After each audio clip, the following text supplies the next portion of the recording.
Thank you for tuning in to Exeter TV. Exeter TV is the town's public and government access channels, available on Comcast Channels 6 and 22. Channel 6 is your channel. If you have an idea for a program, want to host your own talk show, or submit a film, we're here to get your content on television. On Channel 22, we bring you live and replay coverage of government meetings and other town updates. A third channel, Blue Hawk Media, is operated by SAU 16 and can be found on Channel 8, with all your school sports, events, and meetings. You can watch Exeter TV online at exeternh.tv, Apple TV, and on Roku. Find us on social media for extra content. Subscribe to our YouTube channel and hit the bell to get notified about live streams and new content. Tune in to our platforms every other Friday to watch the Exeter Biweekly Report, with recaps of recent events, updates from town departments, and messages from nonprofits in your area. If you head to our website, exeternh.tv, we invite you to sign up to our newsletter to receive monthly updates about new content, upcoming meetings, and more. We'd like to thank you for taking the time to watch Exeter TV and hope that you tune in to our other content as well.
I'd like to call the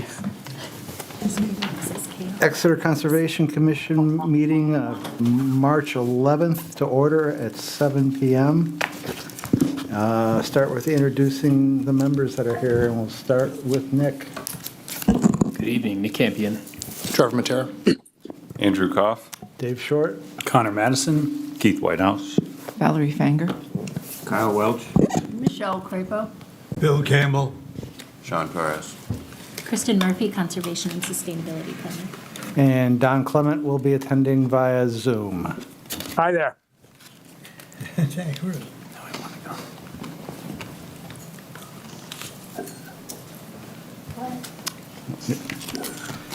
All right. Any public comments?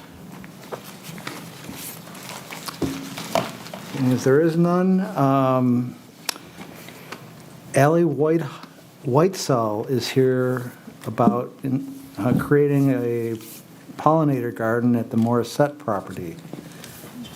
Would you like to describe what you're going to do? Yeah, hi, I'm Allison Whitesell. I'm a senior at the Great Bay Charter School here in Exeter. I've been going there since last year, and this is my second pollinator garden that I hopefully will be doing. I did my last pollinator garden at the Great Bay Discovery Center for my Girl Scout Gold Award, and which I successfully completed and got the award in November. And I emailed the person I worked with, Kelly, how much it was pricing, and it was about $400, so $14 and around 80 cents a piece for 27 plants. And for this garden, I was thinking about 3 to 6 types of plants. So, and she got them at the Stratum Circle Nursery. So, and I think, who was it? You're the head of or owner of? Yeah. I spend time there, yeah. Yeah. I didn't know that. So that was pretty cool to find out. We previously bought a series of flowers: the columbine, black-eyed Susans, wild bergamot, sedums, bee balms, boxes, asters, sunflowers, and ajugas. I'm not great with the plant names. Unfortunately, the plants that we got, they were not exactly specific to the ones that I requested. So we weren't able to get it certified by Maine and UNH's Pollinator Garden Certification Program.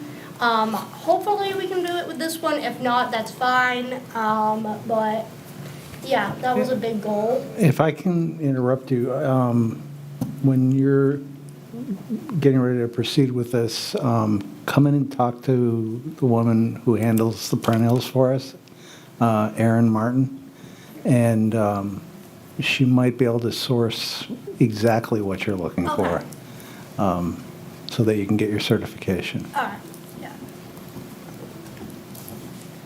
So I need to get this done, or I need to at least have the plants and like a good setup done by the time I graduate, which is I think early June. And we've been set back a little bit because of all the snowfall. Last year we didn't have as much snow, especially this late into the year, but because we've had so much snow, I haven't been able to really see where the path is for the Morissette property, which my school tends to go down to for like outdoor and art and just for like PE, because it's right behind our school. So I think it's around 5 to 8 feet big, or at least wide. I'm not sure how long it is, but that's what I have for that. And that's why I estimated about 3 to 6 plants. If we want to have the plants even on both sides of the sign, then we can either do 3 types of plants, and have them 6 or 6 different plants. And the certification is handled by the University of Maine and UNH. There's a lot of requirements that have to be very specific, which I dove deeper into when picking out the plants for this garden. There has to be at least 3 types of nectar and pollen food for each season, so mid-season, late season, and early season. At least 4 different caterpillar host plants. And I've been following the garden certification pages and the nursery book, Van Berkom, from 2020 and 2021. And I've checked all my on Go Botany and Native Plant Trust, as well as a few others. Before I proceed to talk about what plants I have picked out, which I have 6 and then a few replacement ones. Things that I noticed that might be good to know are having 2 plants from each season would be good. So 2 from the early, 2 from the mid, and 2 from the late season. I didn't think about this before because I was thinking about 4 plants, but then Kristen recommended 3 types of plants instead of 4 or 6 to make the garden more organized. So the middle part can be ignored. I need to look at what type of plants or what the soil level pHs are and find the plants that they need that that can survive in those soil conditions. Most of them are moist, survive in moist conditions and are low maintenance plants, which are ideal for this location. And yeah, so for our first early season, we have the Anemone canadensis. Yep. Scientific names. Oh boy. They have a pretty big, most of these have a pretty big spread and a pretty small height, except for like 1 or 2. This is a part shade and shade. Soil moisture is moist, and the description typically is moderately moist and sandy. This one is not a host plant, but it is low maintenance and is in the early season. And then, You want help? It took me years to learn these Yeah. too. Aquilegia canadensis. Oh, I would not get that. It has a spread of 1 to 1.5 feet or 12 to 18 inches, a height of 2 to 3 feet or 24 to 36 inches. It is also part shade and full shade and has a soil moisture of dry and moist, and the soil is sandy and well drained. This one is medium maintenance, which is why there's an X on that, because it's not ideal since this is just a path that people go to walk on, and we want it to be low maintenance so someone doesn't have to go out there and like a lot and to maintain it. Then for our first mid-season plant, it is the Campanula. You got it? Oh, I did? Okay. Yeah. Rotundifolia. Yep. It has a spread of 1.5 to 1 feet or 6 to 12 inches and has a height of 1 to 1.5 feet or 12 to 18 inches. This one has a light requirement of sun, part shade, or full shade. A dry moisture for the soil, which is a lot different than the other 2 and different than the next few. And this one is also not great because it has sandy, well-dried soils, but for this one, it is one of them that was more native than the other plants that were recommended. And it is also a caterpillar host and a low-maintenance plant.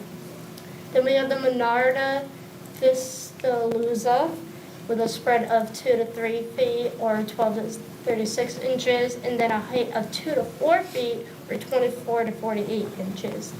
This is sun and part shade, dry and moist soil. And this one's really great because it thrives in a wide variety of soils. It's a caterpillar host and low maintenance. This is the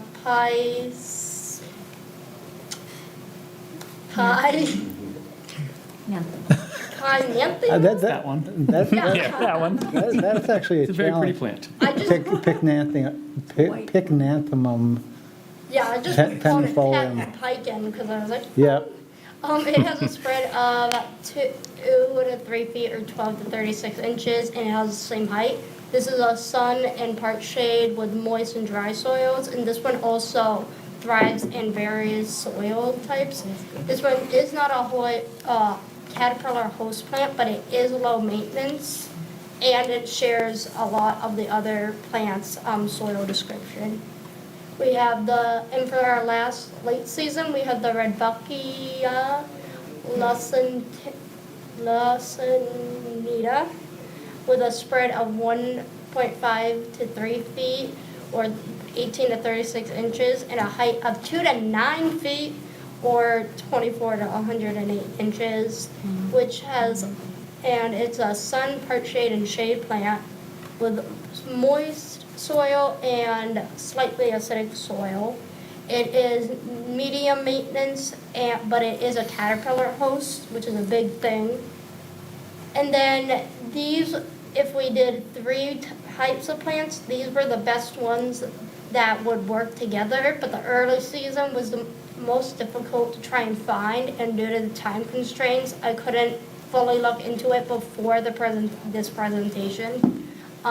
So further research will have to be looked into that, but these 3 would work best based on the fact that all of them have similar shade and soil types.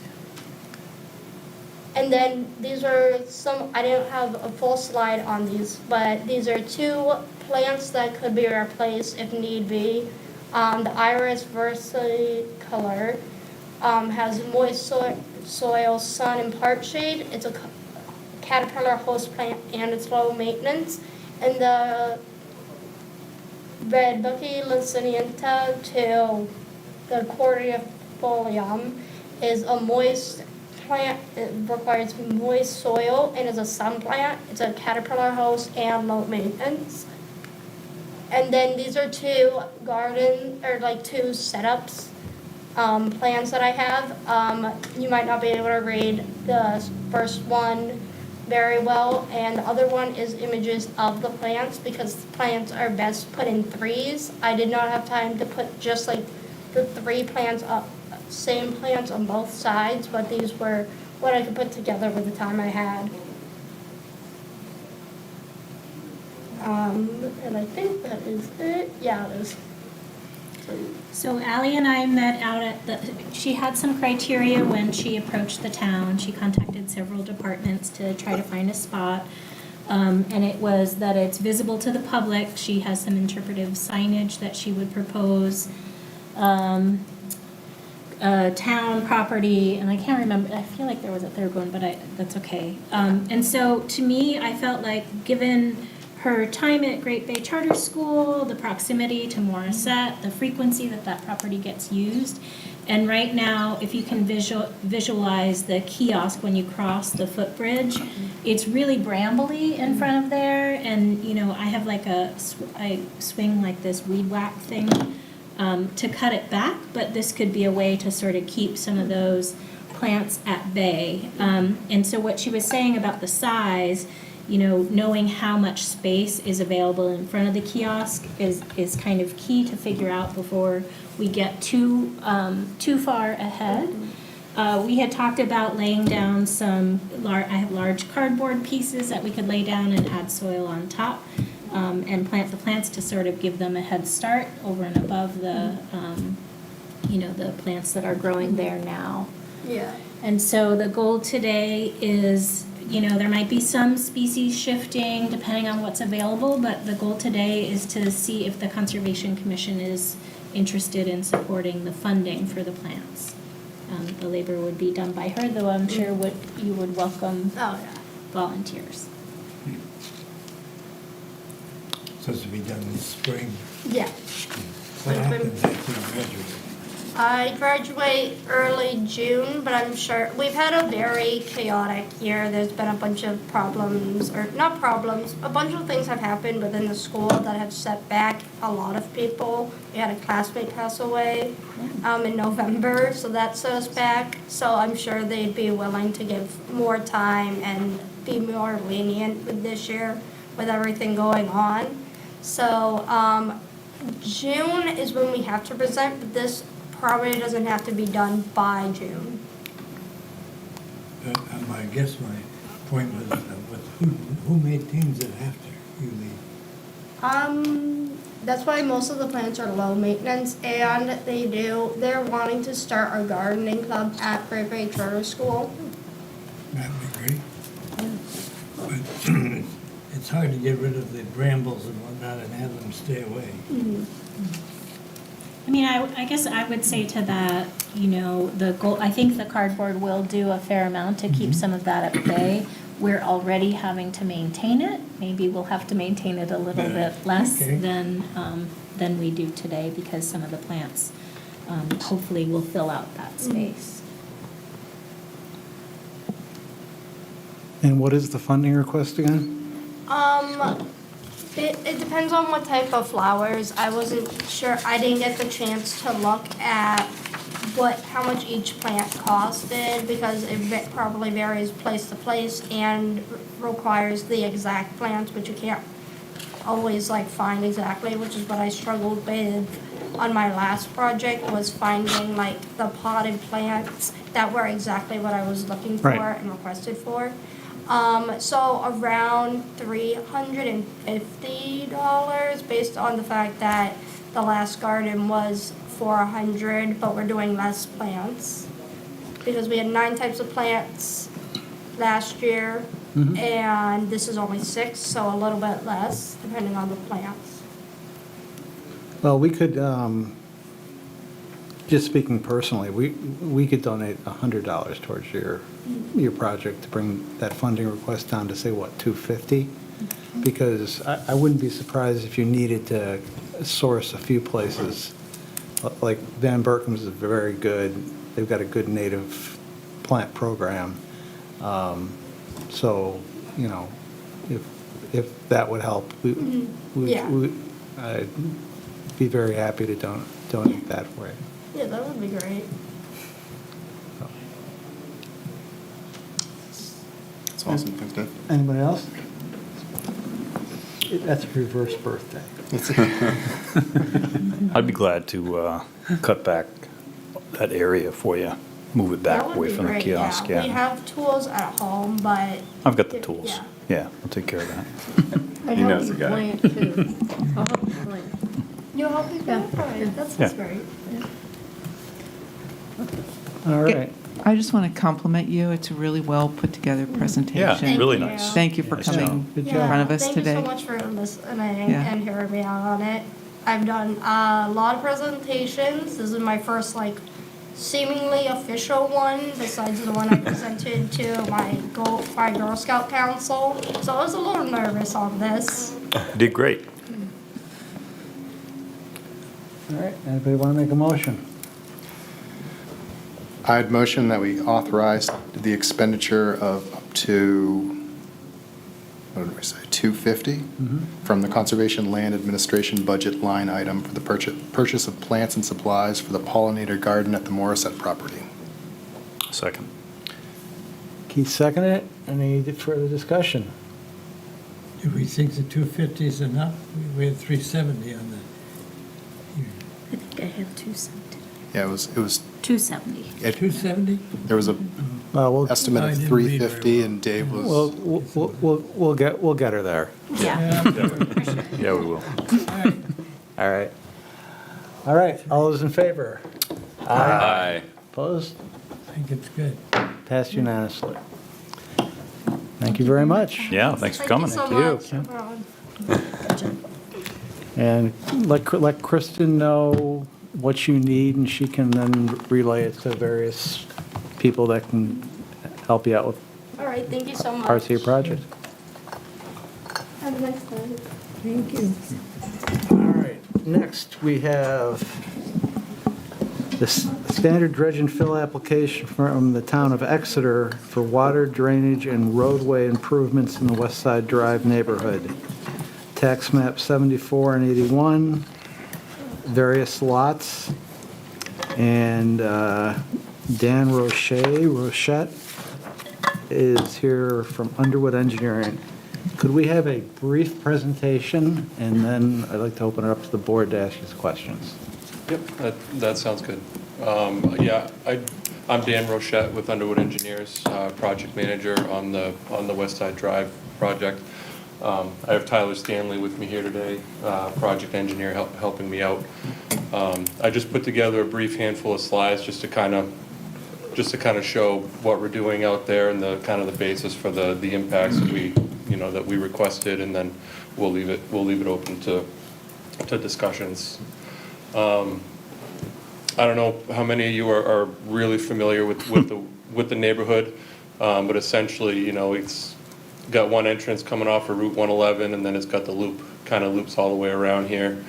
There's five outfalls or discharges existing throughout the neighborhood.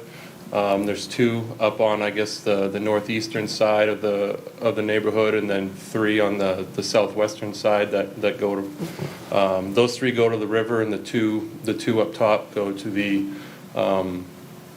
wetland area that's up there.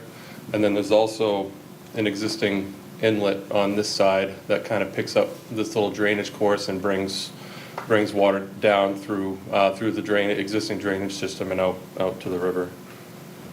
So just a couple brief pictures.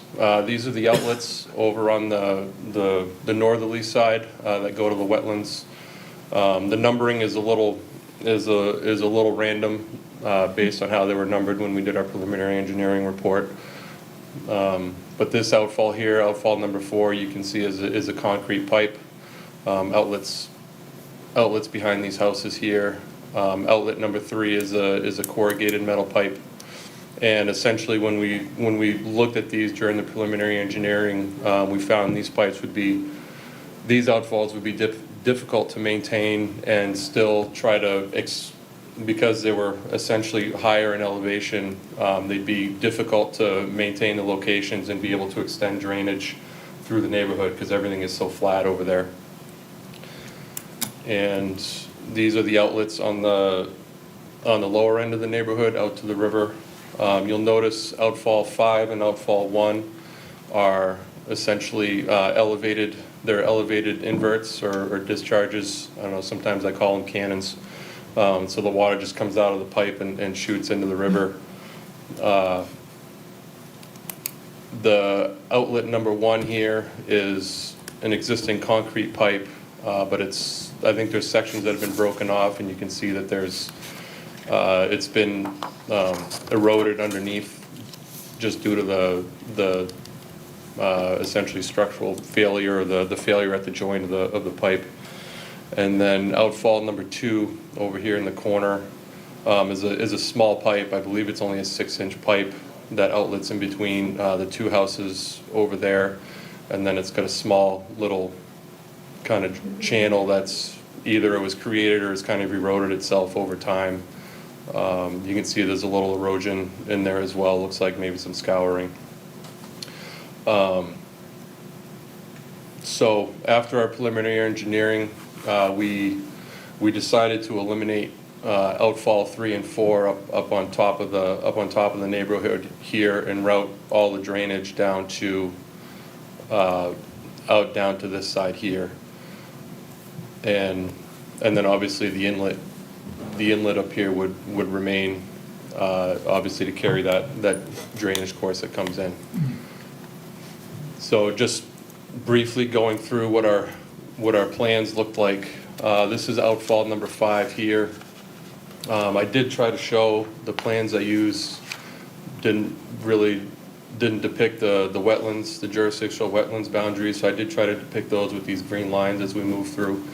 The idea here is to place a manhole at the top of the embankment to provide an angle point for this pipe outlet, so that to square it up with the embankment and install a head wall here to stabilize that area.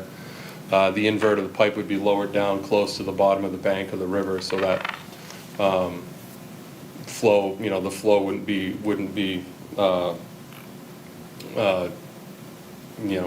jumping or cascading into the river, I guess, and down to the bank like it is now. I did want to point out that, and this outfall 5 and also for outfall 1 and on the next slide is, we kind of propose some impacts here just as almost, I'll refer to them as like contingency impacts. All of our proposed work is behind what was delineated as a jurisdictional wetland. So the idea is that we just noted that there might be some in case the silt fence, depending on where the silt fence actually lands, or sometimes an operator gets a little excited and the bucket goes a little further further than it should. So we just identified potential, this area is essentially as a potential impact. Outfall number 1, similar scenario. This would be, I guess one last thing on the improvements in this area. The pipe beyond this work here that we're showing, the existing pipe would remain and stay in place. That pipe is good to reuse. It's primarily just, the work here is primarily just to clean up this discharge location. Here the pipe would be replaced completely as part of the drainage work and kind of restructuring the routing. The invert, similar to the other location, would be lowered down to the bottom of the embankment and stabilized with a head wall and probably some sort of rounded off stone fill as needed if the slopes get a little steep above the head wall. Again, our work proposed looks to be behind the jurisdictional wetlands, and this was just kind of a contingency impact in case something runs away from us. Outfall number 2, this is probably the one that has, of everywhere, that has the most significant impacts on this project, though it's not a huge, I don't think it's a huge area. I didn't put the number on here, but essentially the existing 6-inch or small diameter pipe is going to be replaced by a 15-inch pipe with a head wall pretty close to the existing location. I think it doesn't show up well on here, but the existing pipe is actually here, pretty close to the structure, to the house that's right here, and the outlet point is right about here. So we've lined up the outlet points to try to maintain that, and just kicked it further away from the house give us a little more room for constructability, and also I'm sure the homeowner in the future would prefer to have the pipe a little further away. The idea is to, we do need to lower the invert of this as well to match the drainage scheme that we have. So we've included grading this kind of level swale out here to help fix that grading and get the water to where it goes now.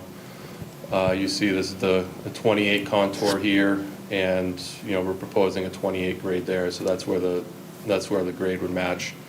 And I think on the plans that were submitted, Kristen pointed this out to me. I think I had just used like a turf restoration, kind of autopilot, writing stuff down on the drawings. Obviously, if some sort of conservation mix or a wetlands mix is preferred in some of these areas, it's not a big deal to change and do that. And yeah, so I think that covers this one. Yeah, we would be doing a little grading work through here after the pipe is installed. These houses have a pretty defined swale going through here that probably helps convey water now, and I think the idea is that we can reduce that a little bit once we're done with our work. Outfalls 3 and 4 are pretty simple. Since we're eliminating them, the idea is to abandon those pipes, and the thought was just to go in was just to go in and cut the pipes back so that they get capped off outside of the wetland areas, so that the pipes themselves are not protruding into the wetland areas anymore, and leave the pipes in place and just cap them off. I think this pipe here, outfall 4, ends right about here, so we'd be pulling that one back to here. And I don't think it shows up where this one ends, but I think this one's similar. It probably goes out close to where where we show the wood chip berm ending, and bringing that back outside of the wetland. And on the inlet side, I haven't talked too much about it, but little more of the same. Just going in there, replacing the existing corrugated metal pipe with plastic pipe, and just installing a new head wall, and just kind of restabilizing that area and cleaning it up. And I think that does it with what I had prepared, just to give you a real brief overview, and we can open it up to any discussion. I do have the drawings on PDF as well. I forgot to load them, but if there's a benefit to bringing those up on the screen, we can do that too. They did all get the drawings in their packet, Yeah. so. Yeah.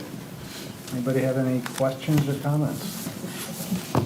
So you said that you can switch out that, instead of the turf, you're going to do that other mixture for the wetlands?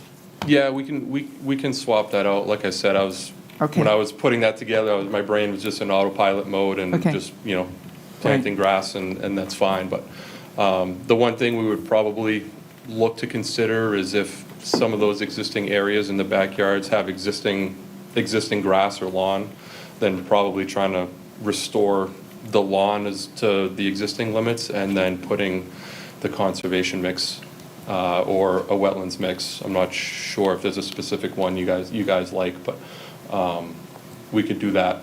We can do that. It's I not. think, ask Kristen would know which one probably is preferential. Yeah, I would suggest the wetland mix in the wetland areas. Wetland mix in the Yeah, wetland good areas. Okay. Yeah, I think you're going to have an easier time with the state if you propose that as well. Yeah. Okay. Wow, I'm shouting into the mic. Do we? The head wall for the outfall 5, is that just going to be like riprap? I think it was the one along the river. Yeah. Yeah. So I think we show it as stone, but knowing it's down by the river and stuff, usually that would be like a rounded off stone fill, and not non-angular, I guess, more the rounded off material. I may have missed something again, but in that, when the water comes down in the outlet 5, goes right into the river, there's no treatment? They're coming off the roads and whatnot with all the oil and stuff? If there is any treatment, it would be in the existing catch basins, and I think that system is. Oh, there are catch basins there that you're using? So the new catch basins that we're going to put in all have deep sumps. Okay, that's all. 3-foot sumps. How does the water get from 4 to 5 if you block the pipe? I do have a schematic if you're really curious. Can it flow down that way, or is it? So we've run, so Or does it essentially, have something that runs down there? no, essentially outfall 2, outfall 1 is an existing outfall, and right now it only, I didn't put it in because I didn't know if it would be asked, but,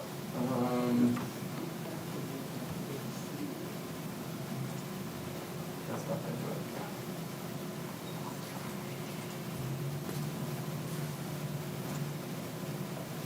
good. I think it's an existing, a great project for this area, because it's been a while that they've had anything. Yeah, so I'm concerned about that. I'm concerned about the fact that we're getting more and more rain these days, and have we accounted for that, Yeah, when we do our drainage analyses, we use current storm intensities and volumes. Great. I did scab the schematic together. It's a little rough. It might be a little rough to see, but essentially, I think he was asking about outfall 1, which is this guy here. So what we've done is, I mentioned we've sunk this pipe, the invert of this pipe deeper into the, so that it's down lower on the bank. And what happens is we've been able to achieve enough depth here to run a gravity drain pipe all the way up and pick up the low point over here. So what's captured in the low point on this side of the neighborhood will run through gravity, run through a gravity pipe and out this side. These red dotted lines just very roughly approximate kind of the breaks and where the drainage goes, where the drainage comes from to each outfall. Similar on outfall 2, we're gaining depth here so that we can run a gravity pipe to this low point here and run out the other side. And this side here essentially maintains kind of existing paths. I think there's an existing low point here with some catch basins that end up down this way. So this all kind of stays as is now.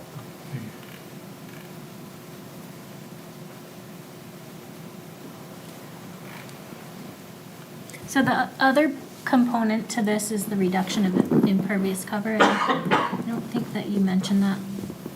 I didn't mention it. Like I said, wasn't sure how many details to really dive into. But the proposed condition out here is to reduce the pavement width. I think with the road and what used to be paved sidewalks, now a lot of it is kind of melded together over the years with overlays and stuff. There's almost 48 to 50 feet of impervious surfaces out there in the roadway. So we're narrowing that down to 28 feet. So we're almost, I don't think it's quite a 50% reduction, but if I remember my numbers right, we're in the low to mid 40% reduction of impervious area. And those areas that'll all just become lawn and yard areas for the property owners.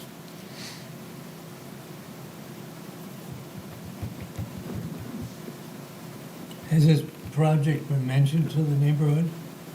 Yes. Yep. And they kind of go along with it? Yeah, we've had public meetings with the neighborhood. Okay. They've been begging for it. Yeah, I would think, but I wanted to know that they accepted this idea. Yeah, now's probably a good time to mention that as a resident of West Side, I'll be recusing myself from the vote. But yes, there have been quite a few public presentations about this project going. I'm also a resident of West Side, and when do you start? So just to be clear, once you recuse, your comments should come as members of the public, right? Just word of caution.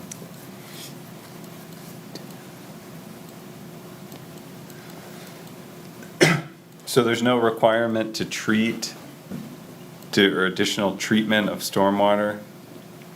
Like if this was a new development? So we did, part of the funding for this project is through the stormwater SRF program with the state. So we did a full engineering report on evaluating stormwater options, stormwater treatment options, and essentially because the groundwater elevation is so high out there, we really became very limited on what we can do from like an infiltration standpoint. And we do have proposed a stormwater quality unit up on this side of the neighborhood here. Because of the costs of those, I think right now it's provided as an adult in the project.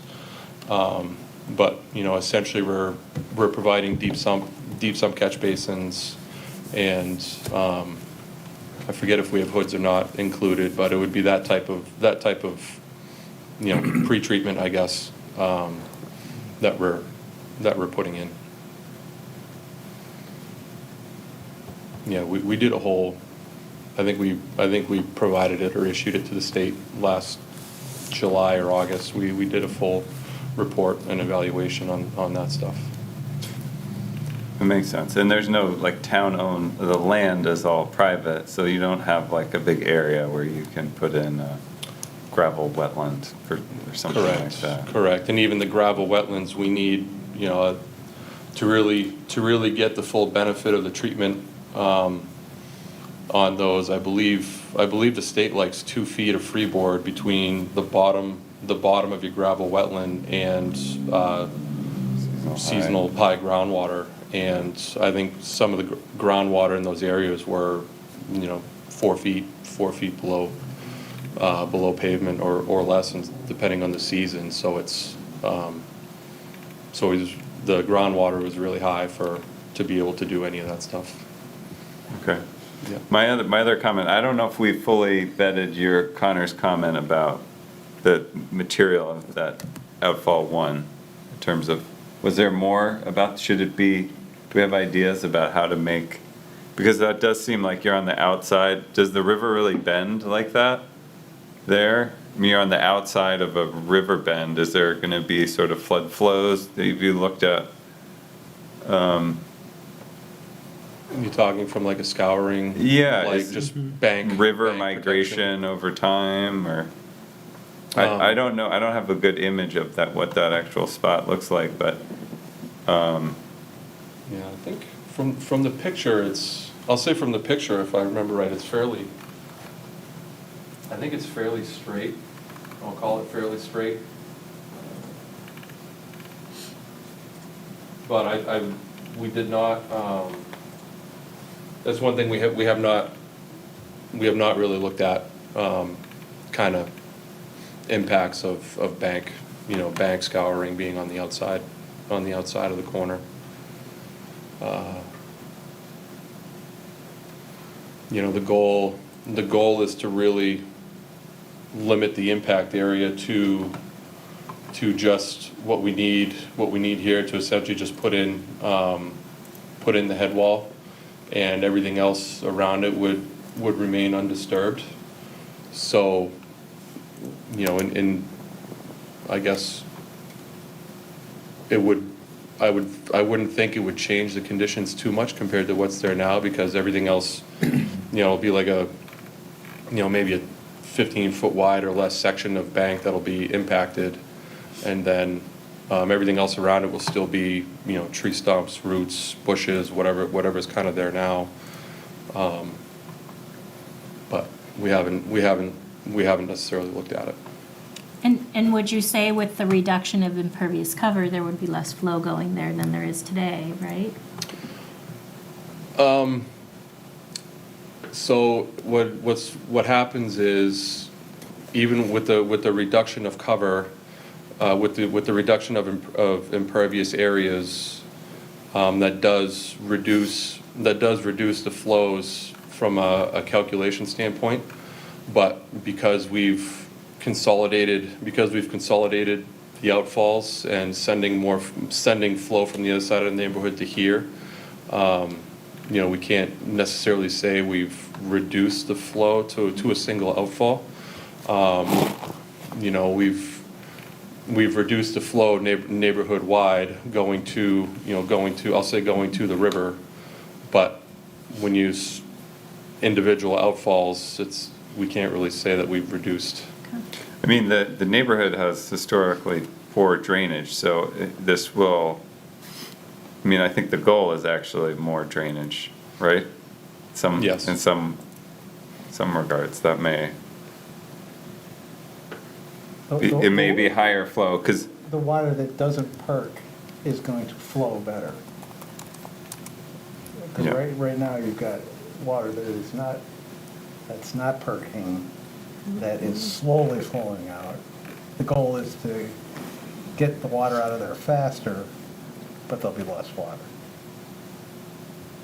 Correct, yeah, the goal is to convey all the surface, the goal is to be able to convey the surface runoff that the neighborhood's creating and not, eliminate the ponding issues and the stuff in the road.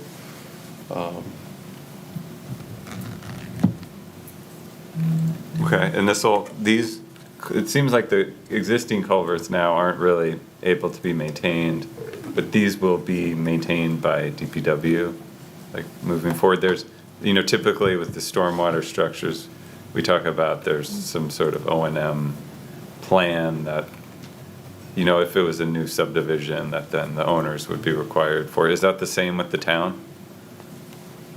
So there's drainage easements that are, the packet included drainage easements. These will be town infrastructure, Yeah. so the town's required to maintain them. Okay.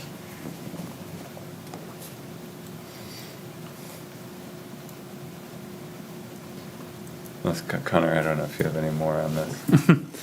Yeah, no, I don't think so. The only reason I questioned outfall 5 was because I've stood on that bridge catching my breath from a run one too many times. And that flood. So I guess how high is that pipe from the river? Standing water, I guess. 5. I guess I'm getting that floods. Is that pipe going to be underwater when it floods? The pipes I think the plans show the 100-year flood. I forget what the elevation is. I believe it's 32, elevation 32, if I remember right. But we do show it on the plans, and the inverts of the pipes are down, I believe, around 29. So on the 100-year floods, obviously there is potential for the pipes to be submerged, but it would only be during those really events. significant storm events. Under normal conditions, the pipes will be open, will be free flowing.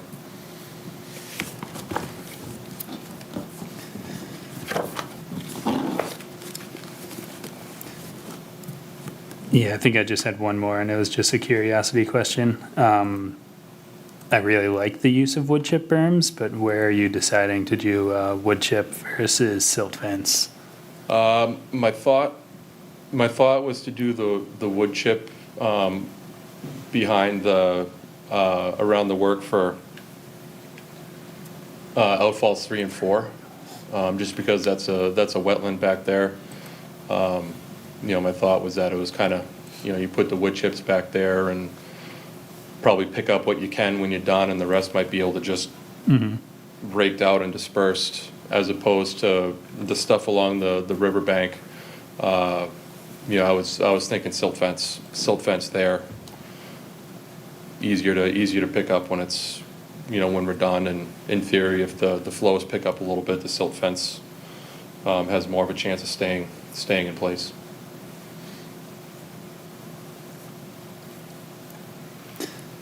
Yeah, I feel like people just don't use wood berms as much as I use them all the time, so. Yeah, I don't, I'm not an expert on, BMPs and what works better where, but I do know, in talking with contractors that do a lot of work for the state and whatnot, I think the state's preference is to use wood chip berm a lot and whatnot, so it's always in the back of my mind to try to use it every once in a while. I think I'm done. Okay. Anything else? Anybody? As a resident, I would ask, the rumor is it's going to start this spring, is that correct? So right now, probably what I can say is that we'll be bidding for a contract, we'll be advertising to bid for a contractor, later this spring. We're still in, without getting too much into what's left, essentially we're still working with DES on final design review drawings and that stuff. But we should be getting this thing out to bid here later this spring. Do you feel there'll be a contractor available and interested in this? How does that process work? Like, is there, do you have had conversation with somebody saying, hey, I'm interested in that? Or is that you just put it out and then hopefully No, somebody has an usually, opening in their schedule? Or how's that work? We have obviously ongoing projects all the time, and so, if I know I have stuff on the radar, then when I'm talking to owners or project managers or whatever, estimators, I'll let them know, hey, just so you know, I have X, Y, and Z coming out. And I've mentioned this to, a handful of guys a few times, and we usually find that, there's always pretty good, I'll say pretty good interest on the projects that we put out. They're usually pretty good sized projects. This is a good size project, obviously. So, we usually at least have, 2 or 3 interested parties. Okay. Yeah. So your feeling is that it will be underway this year? After bidding and everything, start the construction, there'll be equipment there this year? I'll say an optimistic yes. An optimistic yes. That's good. Thank you. Per my job, I don't like to promise anything. Makes But sense. I think we're on track. We're on track to get stuff moving this summer. Great. Thank you. Yeah.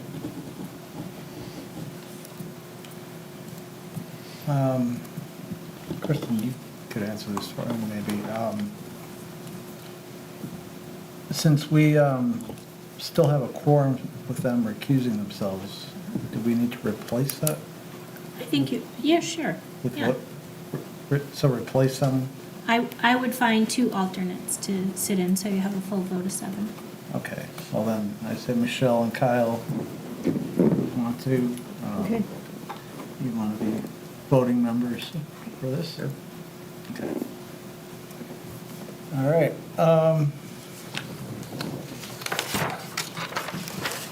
There is a suggested motion that I'll make. And this would be to authorize the expenditure of up to. The next one. Next one.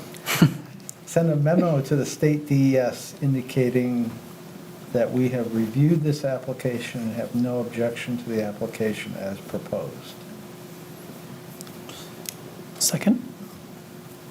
No second. Any other discussion?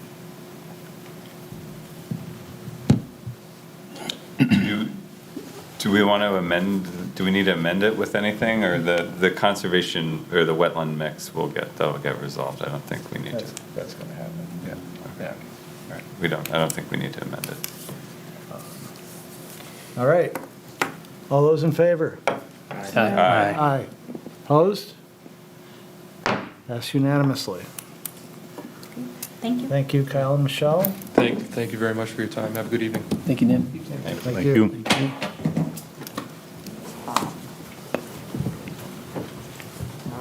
And I guess Trevor and Keith can be reinstated. Thank you. Welcome back. to their former position. It was a nice vacation. Next, we have a treasurer's report. Mr. Treasurer? Okay. I think, you're going to pull it up, Kristen? Oh, I was trying to get Don pulled up, Oh, okay, pull up Don, but I yeah. don't see him. I see He him- I is see him over here. there. We're looking at him. I guess the Zoom isn't up on that screen. I don't want to get in trouble, so we know he's there in spirit. No. So the treasurer's report, I guess Kristen included this. I took a quick review of it. There's copies here. Does anyone want a copy? Sure.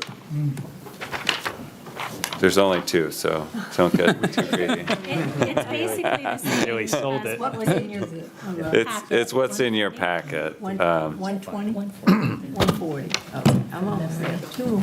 The, In the agenda. so our budget this year, as Kristen's mentioned, is 9,796. I think there's been a little bit of confusion about, we have these different categories or buckets where we have funds.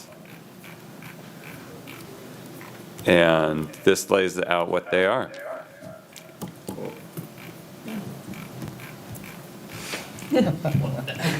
Echo. Thank you. We got that closed off. All right. So We haven't expended anything yet. It's time, guys. Let's get going. It's March already. Town meetings tonight. Gets approved tonight, hopefully. That's why Kristen prepared this. Start figuring. I don't know. So, do you want to talk about any of the budget-related items? I just think that, we kind of got away from having the treasurer's report in the meeting, so this is sort of our baseline. I'll start including it in the packet, so that everyone has an opportunity to see what remains before we talk about projects. Yeah, and how this is laid out. So we have the main annual budget, and then we actually have 3 other accounts, and those are in the bottom right there. We have our conservation fund, Page 140. and that has $154,000 in it, but that money is largely obligated at this point, $100,000 for the Ryder project and $50,000 for Rains through LCHIP. Is that right? It's a match. We have a stewardship fund with $4,000. That came out of a particular project, I believe 80 Epping Road. And maybe one other that pays into that, and that's related to stewardship if we need money for additional conservation monitoring, essentially. And then we have a forestry fund. And that's a fund that was designated when town forests were created. Funds that go into the forestry fund are proceeds from the harvest and can only be used for forestry maintenance in the town forests. Right, and so it feels like a long time ago we did a harvest in Henderson Swayze, and that was, 2012, no, it was after that. 2015? 2015, that feels right. Okay. 10 years ago. Well, I was on the commission, and I wasn't on the commission in 2012. So, They have a blend. yeah. So that can be used for trails and No, maintaining forestry-related trails, or maintenance, what can so that be like used for? treatment of invasives, say we had an insect issue and we needed to cull a bunch of trees for invasive insects or something like that. So I can provide references to the funding guidebooks if it's helpful. Yeah. It's for forestry and the conservation fund, it's all dictated by the RSAs. Yeah, let's see, I can look them Yeah. up already. Oh, okay. I'm not saying this is an idea for this town, but I've seen other towns use that funding for they call it a forestry road, like a town road that they use but it's kind of falls in a vague area because it's built for forestry purposes. You're not allowed to use it for recreation purposes. Is Right. that kind of the So we same? did use some of the forestry fund we had some adjustments to the landing, getting to it's been a while since we talked about the project, the second landing. We needed to do some improvements along the gas line to get us there, and so we did use some of the funding to get there.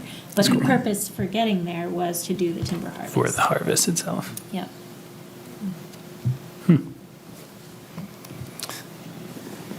It is true, that money, we have $12,000. It's a significant amount of money to Yeah. just be sitting idle. Just be sitting. Because we really haven't touched it in a number of years. Didn't we looked at hiring, what was it, that there was a conservation group a few years ago to do invasive, there was like an invasive removal program through the, Yes. forgetting the name of the program right now, but it was it's a nice group. So there was a proposal to do some chemical treatment following the timber harvest. There was concerns expressed by the neighbors and members of the board. They brought in Cooperative Extension. Matt Tarr came and talked about the invasives there. Matt had a very different perspective from the forester in terms of invasive plants. Matt is an advocate for not losing substantial cover because even invasives provide some food, and choosing your battles, and felt that the level of invasives in the town forest were substantial, and so it really would not be economical to treat it. The other issue, the big stone wall between Fort Rock Farm and the town forest. If you look over the side, over the top of that wall, it's just a sea of burning bush, and same Dean's Dream. You have, I've never seen canopies so high of burning bush, and so. Given the outcries and the concerns, or the public concerns and the issues with viability of truly treating it and being effective, we thought we would initiate hand pulling. Carlos did some hand Yeah, pulling. I know, I went out with Carlos on at least one day. It's the real spunk. Yeah, Power behind. Right, but we abandoned the chemical treatment. yeah. I think the most effective thing to do would be, the burning bush is a lost battle. That's not going away. But the bittersweet, because that can just be chopped. Because there's a fair number of mature trees in there that are being choked By by the bittersweet. and if you keep after it. Yeah, if you go after the bittersweet, that actually might even be attainable, some level of control there. The other thing that, and I do still continue to pull this, where the Henderson Swayze Town Forest abuts the Rose Farm property, there's a substantial stand of garlic mustard, and Carlos and I went out there initially. I think others came, maybe Oh, you we did, did Trevor, that, you're we did nodding. that down in Rains, too. Yeah, Yeah. He and I. definitely did it, Rains For and Carlos. garlic mustard. Yep. And so, I think we've just sort of, it's not been quite as focused as the initial plans were, but all been volunteer. But garlic mustard, I feel like we have potential to really keep that at bay if we keep on it. And then Henderson, while we're talking about invasives, Henderson Swayze, the parking lot on New Fields Road, that's the only spot in town, throughout the entire town, that I've ever seen black swallowwort, which I don't know of any other locations. Not just, I've not seen it in Dover either, and so I pull that every year as well. When you're Does it talking about reoccur? Have you seen it reoccur? Yeah, yeah. Because I know at one point. we Not did as get much. it. I feel like I'm making progress. I might just be fooling myself, but it feels good to get it out. When you're talking about the chemical treatment, this is talking about like spraying very large areas. It wasn't, it was, there's a term for it, and I forget what it is, but it is foliar spraying, but not like No spot broadcast spray. It was, spot Spot treatment. treatment. Is that not something that could be undertaken on some of these volunteer efforts? I'm not a fan of any kind of chemicals. We barely use them around our house, but some of these plants, like the bittersweet in particular, the recommended way to get rid of it is to cut it, instead of spraying the leaves for some reason, cut it and spray into the stem for some reason that I don't know, but bittersweet is like so impossible, and it does kill large trees because of the binding. It chokes it. So there are requirements. You need to have a license if you use chemical treatment. It's not clear to me, so you can treat your own property as a landowner, but I don't know who we point to as the landowner when it's the town. I think that, I don't know, that's sort of a gray area for me. Yeah, I think But we I would don't- be better off I wouldn't be comfortable hiring having, an applicator. Yeah. But is that, I'm just trying to ask if that's different from the thing that you already mentioned as far as chemical treatment, which sounded at first blush like it was just sort of an area. It was It- a restricted spot treatment, I mean. Okay. Doesn't the state do spot treatments yeah. occasionally alongside the road? DOT, but yeah, they must. And the Elliott property, I don't mean to take us down a wormhole, but the Elliott property, which is adjacent to the Oakland's Town Forest, if you remember, it's town-owned property, and our CS has a conservation easement on it. They did, a couple of years ago, do some invasive treatment. You might remember there was flagging and tape out there identifying that. And that was an allowance that was built into the conservation easement when we accepted the property.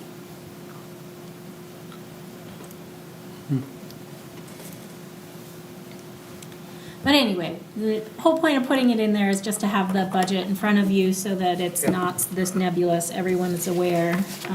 We sort of fell away from that, so we'll get back to it. I will say I learned we had a forestry fund today, so I appreciate it. Yeah, I don't know how we want to, I mean, and these are good conversations. I don't know, it's difficult to get to beyond just talking about these Yeah, issues. just seeing But them is nice. I mean, I guess in terms of our budget this year, one issue that's been brought up is the mowing expenses, right? So we're gonna go over in our mowing budget. So when we have to pull from other budgets, whether it's we have contract services, there's $1,000 there, and the conservation land management, right? Those are two areas where we might be able to pull from. And I did reach out to the Great Bay, someone mentioned this at the last meeting, Great Bay Protection Partnership has stewardship funds. Yep. Maybe you mentioned it, Trevor. Yeah. And I did reach out to Dia Breckner Would. to find out. So the minimum project cost is $2,000. And it sounds like it's $2,000 per property, which none of our properties tip that threshold, but because we're doing similar treatment, maybe, I put in a question just to find. So if it's the case, my preference would be to apply for the grant to cover that. It does require a match, so our mowing expense could offset our town match and provide that for us. And so my hope with that, and I would bring that to you obviously in the next meeting, but my hope with that is we could not only take care of the mowing for, the properties that we mow regularly. I was thinking that could be our match, plus the brush removal at the Irvine property that we had a quote from, and I think it was $1,700 or something like that, and that was to knock back the bittersweet that climbs all over throughout those trees. We've made huge progress, since '08, we've been brush hogging it, but it's slow work. Well, what about, okay, we just got done talking about this forestry fund and dealing with invasives and trees and stuff like that. Why couldn't we tap into it for some of that? The forestry fund is for the designated town forest. Oh, And it's so only for that It's only property. for the town forest, and those were specific parcels. It's not even what we call all of Oakland's town forest, for example. There's only specific parcels in there that Okay. were designated through town meeting. So Henderson Swayze doesn't count? Henderson Swayze is a town forest, Oh, it's- okay. but we have some tax deeded parcels adjacent to Henderson Swayze, Right. and so it's not what everyone calls the town Conservation. forest. It's most of It's very Henderson, specific. Swayze, and most of Oakland's, but not All. all. Yeah, Much less of Oakland's. yeah, Yeah. okay. God, that would have been too easy. Is it all the green stuff or not even? No. It basically, so see how this is all divided? Yeah. It's the one that looks Certain like a parcels. hand, like it's basically this. It's like a rude hand. Well, it's a P, it's a. Oh, okay. It's an L. It's a thumbs up. It's a thumbs up. Got it. Yeah, it's still something. Quite a few acres. But the first parts you mentioned are all right here, right? Yep. Yeah. Sorry for, I don't know if we have a It's document good, viewer. yeah. I agree, it's kind of challenging, like, I almost feel like we need like a Work group. or- work session. Yeah. Physical work session? A conversation work session to work through all of this. I don't mind helping with the bittersweet or anything like that. Yeah, we have a major, I mean, Carlos was a great resource for this, Oh, he and was I out there feel all the like, time. yeah, I feel whole still with his loss. No. Okay. His machete. Yeah. He actually brought me back a machete one time. Nice. Okay, so that's the budget. I don't know if there's anything else. We have money to go out and do trainings. It's always should be used. Maybe we'll get interns. The plan is to have interns. Good. I promised the budget committee because it's been a couple years. Yeah. Do we have projects identified for them, or is that something- Conservation land monitoring, but we can add, I mean, that's kind of dull, so I hope we come up Well, with additional. we've got a list of some stuff coming up Yes. right after this. Yes. So maybe we can, Yeah. all right.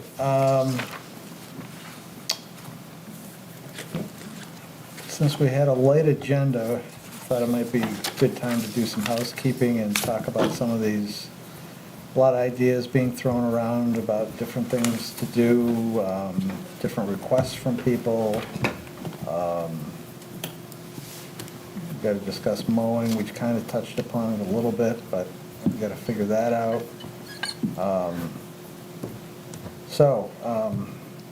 Just a question. Did we want to approve the treasurer's report? There was a motion on that? Or do we, no?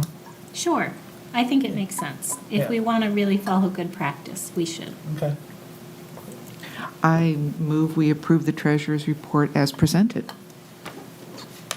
Seconded. Seconded by Connor. Any discussion? All those in favor? Aye. Opposed? Passed unanimously. All right. So, no particular order here. Can I, Or maybe Kristen did have a particular order. could to I this. just bring something up because it came up in a meeting? Sure. The 503B, I think you had talked about starting a 503B for Rains Farm. Oh, 50, yep. And then I was 503C. watching a Pearpoint Yeah. meeting, and they started a 503B under the town umbrella. Yeah. So my fear is this, if we started for Rains Farm and we ran into some other problem elsewhere that we can't use that funds for, so maybe a 503B for conservation in general, then we can decide where to use the money instead of being specific. So it's just a thought, and I didn't know if we should start one ourselves or under the umbrella like Pearpoint was Well, talking about. there was a lot of discussion about that, and Corey, the town finance director, Right. this was his recommendation, was instead of creating something entirely new, Right, to keep it underneath the town. the town Yeah. umbrella, right. Yeah. Yeah. And, you know, that's his job, so if that's his recommendation, so- that's probably, Yeah, it was, I didn't realize that you could do that, but Yeah. yeah, it was, so. so just a thought, I mean, it was just something they were suggesting for Pearpoint, is people wanted to donate to the park, they'd start a 503B under the town umbrella, there's all these different pots, Yeah. I guess, so. I'd be curious, do those meetings get recorded? Could I find them on Exeter TV? Yep. Yeah. Yes. Okay. Fairpoint, yes. Yeah. Yeah, you'd want to go Curious. back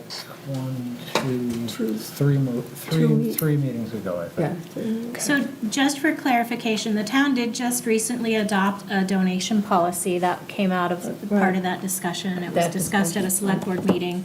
The Conservation Commission has the ability to accept donations through the Conservation Fund. And so I had read past, in order, how you accept it depends on what passed at town meeting. And how I had read it in the past was up to $10,000. The Conservation Commission could accept to put in the Conservation Fund. Anything higher than that, we would need to go before the select board to get their approval to accept the donation. Just so that, that I guess you're aware of the thoughts that we had been doing behind the scenes. the 501c3 for Rains, that was talked about because running programs and sort of that active That's true, active yeah. engagement Right. is conservation, but it really would function Would be. better as a parallel Right. effort.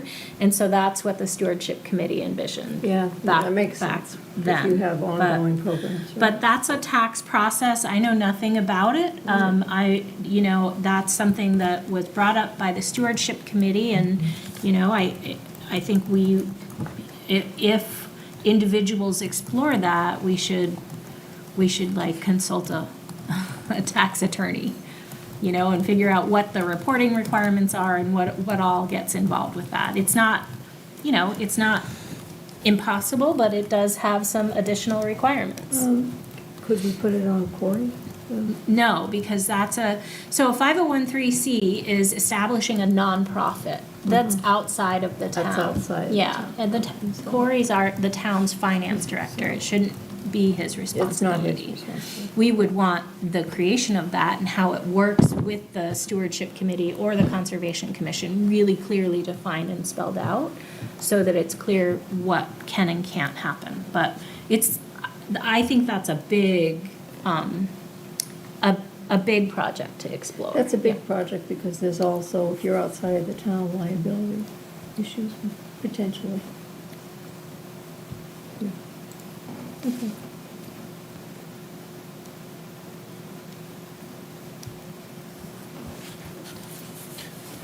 So It's now, not easy. It's not an easy one, so No. so it's not gonna happen, right? we're going to make it happen. And so it's different than just the 503B. 3B. Yeah. Okay. Yeah. I've never heard of a 503B. Me neither. Me neither. 503B. I'm trying to Google it. I did last meeting, Nick, so. It's a public, it has to be a public institution, Oh, for real? not a private one. That's my understanding. Very interesting, okay. So the other benefit for 501c3 that came up under the stewardship committee was that you are a nonprofit entity. And so there are some grants for historic preservation that are available to nonprofits that municipalities don't have access to. Not a lot, but. Are there any off the top of your head that you can think of? Yeah, it's like the 1776 preservation or something, I don't know, something like that is the one that. Oh, yeah,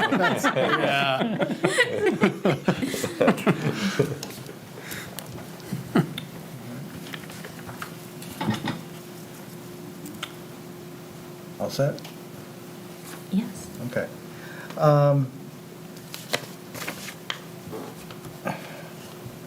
There's been some discussion about the stairway at Rains, that at some point is going to go in there. A few questions. Well, first of all, we don't have the funding at the moment for this, but actually constructing or designing the stairs and constructing them is contingent upon a couple different factors. Also, one, what location of the fire suppression system, and two, whether or not the electric panel is going to remain where it's presently located, which it appears it's going to right now. But we want to get Jeff to sign off on that. Right, Jeff did confirm that there are no plans to move the electrical panel. He's still waiting to hear back from the fire company, fire detection system company, Burns Security, I think is what it's called, on an alternate location for the fire detection system. And so the thinking on that is that moving it into the northwest bay, you can almost create like a utility closet in there without affecting the location where we're talking about for the interior staircase, which is the southwest, like the roadside, south side of the barn. But leaving the utility panel there means we need to design a staircase that has a a platform that comes down so that you can stand in front of the electrical panel and work on it, I guess. Build a service, yeah.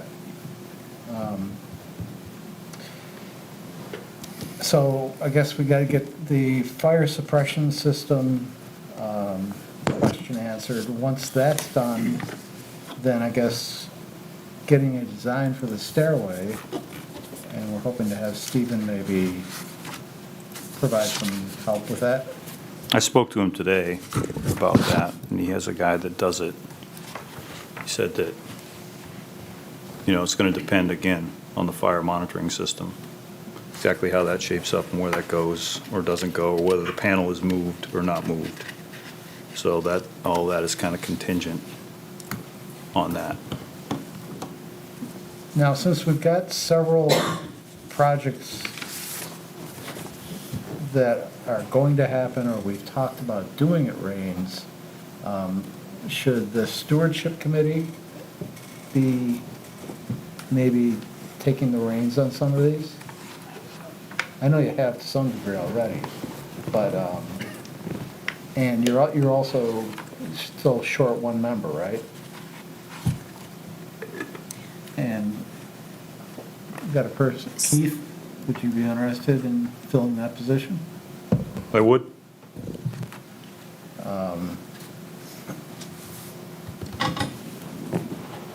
Because we're also talking about possibility of doing some sort of pollinator garden out there.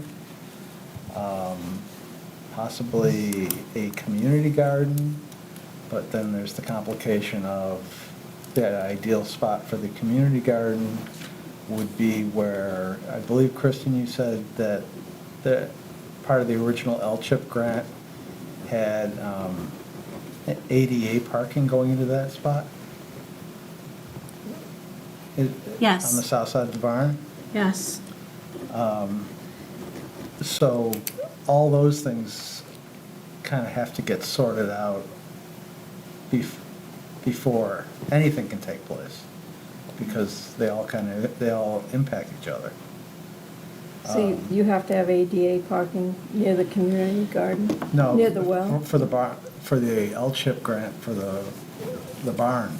And the way that came about, we had the management plan. We did an update to the management, the Rains Farm management plan with an ADA. When we were talking about the L-chip grant, we met with the facilities committee. There was a concern raised about a lack of ADA accessibility for the property. And so we included in our management plan update an ADA plan. When we applied for the L-chip grant, a portion of that effort was part of our match. So when Stephen is done, the rest of the work, the town has committed to grade away from modify the grade around the perimeter of the barn so that water drains away from it. And then it was ADA event parking on the south side of the barn with a walking pathway. And stone dust parking along the stone wall with a pathway to the hill where the benches are. I guess my concern is we'll have to come around the barn. I can't imagine the state of New Hampshire would allow an exit on the south side of the barn because of sight. They have to have so much sight either way, and that's a bad corner. Yeah, So I don't imagine disagree. the entrance would have to come all around the barn to get even to that. I don't disagree, it's dicey, that was identified as I'm just restating what was in the management plan. Yeah, That was yeah. identified as event-specific parking. Yeah. And so ingress and egress was a controlled activity, so people were fine with it at the time. Yeah. I It sounds imagine like it'll we be need where a the stewardship committee to talk through that entrances. too. Well, I would strongly not support using that entrance No, for anything. no. It doesn't have a sight. We'd have somebody's life on our conscience Yeah. for that. Won't be allowed. I think pulling in there is fine, pulling out of there is not. Pulling out is fine. Yeah. Okay, so we have a match that we can't attain, so we need to get busy to find Well, out no, what that replacement is. No, we just, isn't the requirement just to have an ADA area for parking? Or that is ADA, an area for parking that is ADA accessible? Right. Isn't that the requirement? No, we proposed what we were doing. I know. It's fine, let's, So can we propose to have it in a different location though? And not change the terms of what we're receiving? Because we're still installing it, we're just putting it in a safer place. I can't answer that, I don't know. I don't know. No It was guess? an agreement that we entered into with L-CHIP. Yep. What year was that? Do you know? When we got the L-CHIP grant? Yeah. 2022. Thanks. Well, do we agree that we can't do it there though? What if we put a one-way, an entrance there? I mean, if the state would allow it, but I don't know. Well, it's already a curb cut, I would imagine. Yeah, there's already Yeah. curb cut, so entry only and Entry, but then the exit would be you got to go all the way You have back to around to loop. the other parking lot, so you might as well just make make it. make it and have the parking up top. But, I mean, can we agree that we don't want people entering and exiting a parking lot down there? Correct, yes. Yeah, it's dangerous. So, And you also can't get in the barn at that level, that lower level. I mean, you can get in the bottom, no, I think the intent probably was to get people into the upper part of the barn, Yeah, so wasn't that it? you'd have to be up higher. Yeah. Would be better. It would actually be more functional More for higher. functional, Yeah. So that's something we have to look at. Yeah. Quickly. In that, I want us to be clear what our match is for this grant. Yes. We had in-kind match proposed, so, yeah, we could change our mind, but Do we- there's a process, we have a written agreement Do and a we- contract with L-CHIP, so there's some steps that need to take. Okay. Is there any kind of diagram or anything about? Yes, it's in the management plan. There's a whole mock-up of all the ADA compatibility effort.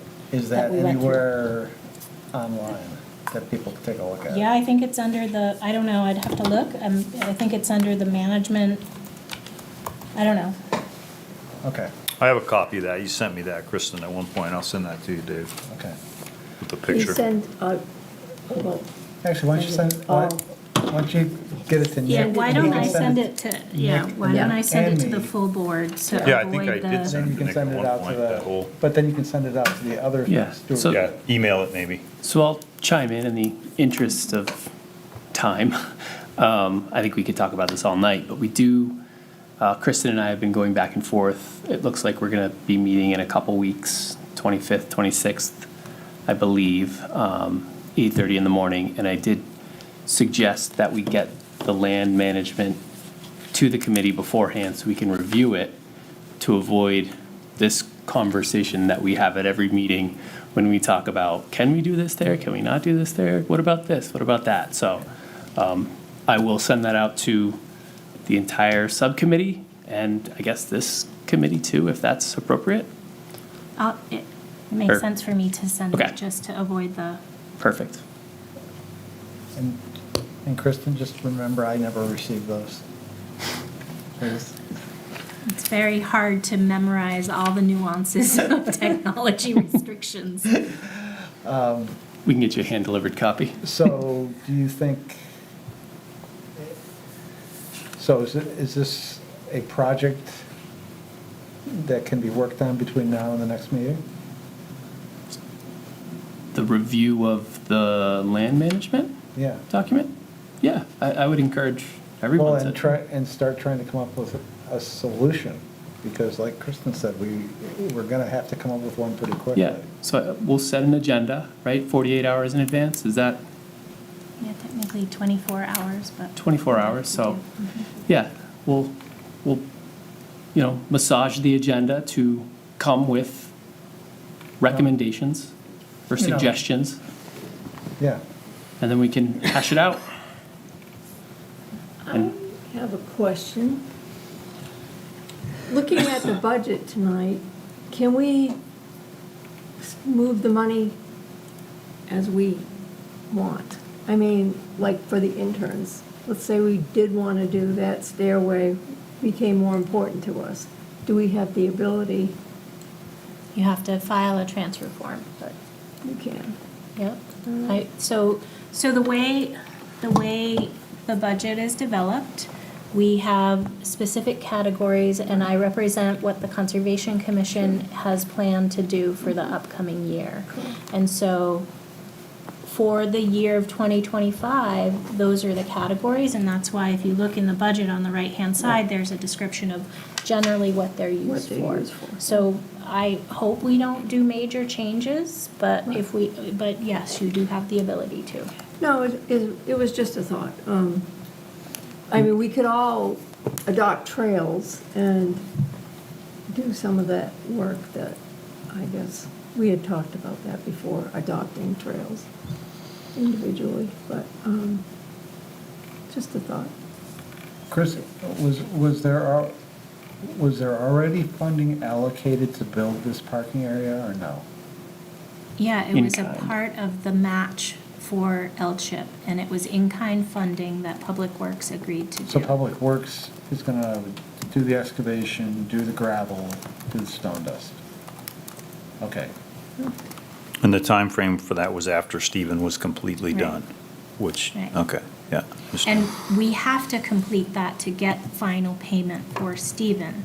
Right. Because LCHIP holds the last, I forget, percentage. Before they'll grant that money, we have to complete our match. So this feels a little bit like the top is unwinding, so I'm sorry if I seem turt about it, but, and I know 2022, I mean, really, our initial application was in, I think, 2021, funded in December, so we started in 2022. I know that was a while ago, and I realize that, not everyone remembers the process, and I'm trying to be understanding, but just know it's not simple. Like, it's not simple. Right. No, you have to follow their rules. No. No, I know you've had a lot of back and forth with them and trying to make it all work. Yeah. Yeah, and we appreciate that, I do, I really do. So, as far as projects out there go, I think that's the one that really needs to be focused on, at least for the immediate future. So, and then, do we need to make a motion to appoint Keith to that committee? Yeah, so membership is a minimum of 2 Conservation Commission members. You can increase the number as long as you don't hit quorum, so you could have another Conservation Commission member on that. The other membership, all of that is dictated again in the Rains Farm Management Plan. Right. But I would say so, yes. Okay, I'll make a motion that we appoint Keith to the Rains Stewardship Committee. Second. Any discussion? All those in favor? Aye. Aye. Opposed? None? Yes.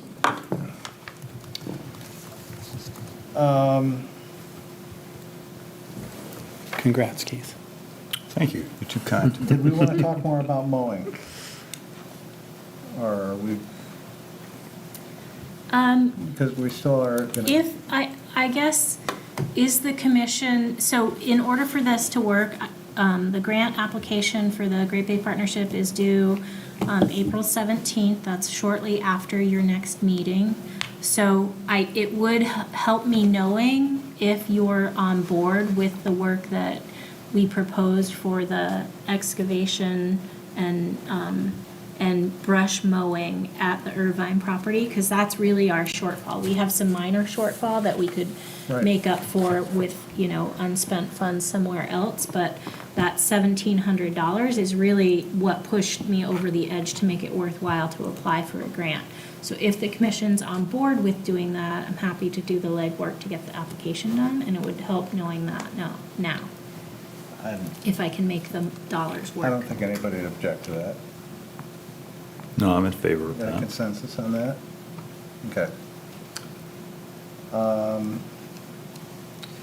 There's been a request for some no dog signs at McDonald.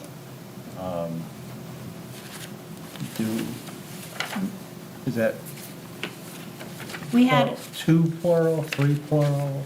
we had a resident express concerns at the last meeting. Right, It's up to the commission. right. Do you So- want signs? If you do, what do you want? And I'll price them out, or? How's everybody feel? So dogs aren't allowed there. There are pretty good signs in the parks where dogs are not allowed. Like, So the dogs I aren't don't know allowed if by we deed? we don't have a fine per se, like they do at the town parks. I know, I'm just trying to think of what no dogs allowed signs I've seen. Well, my other concern would be, are they just gonna get vandalized too? I wouldn't wanna put much money into it. Right, Yeah, I agree. kind of like they have at the cemetery, or, I don't know, what do they have at Swayze, metal ones or something? Yeah, but even that, I feel like they get vandalized. yeah. Why don't Yeah, we, get a simple sign that says no dogs prohibited, or, I mean, you can probably get some at RJ's. Probably. Yeah, that's what I was thinking too. No dogs allowed sign, $9 on Amazon. Has a dog on it crossed out. Yeah. Get a point across. No dog allowed down Swayze is pretty visible, and if you walk in with a dog, it's pretty visible, so you could get in trouble. Trouble is at McDonald's, you can walk on there, nobody sees you. Right, And so I'm not sure what the sign does. right. We can post it that we did that for the neighbor. That's why I'm saying not put too much into it. If it stays there and it lasts, and then we did our best. I think that's good. Yeah, but not get a ton of money sunk into it. So, let's get a couple inexpensive signs and put them up. You want me to get them? Or motion to approve the expense of up to X?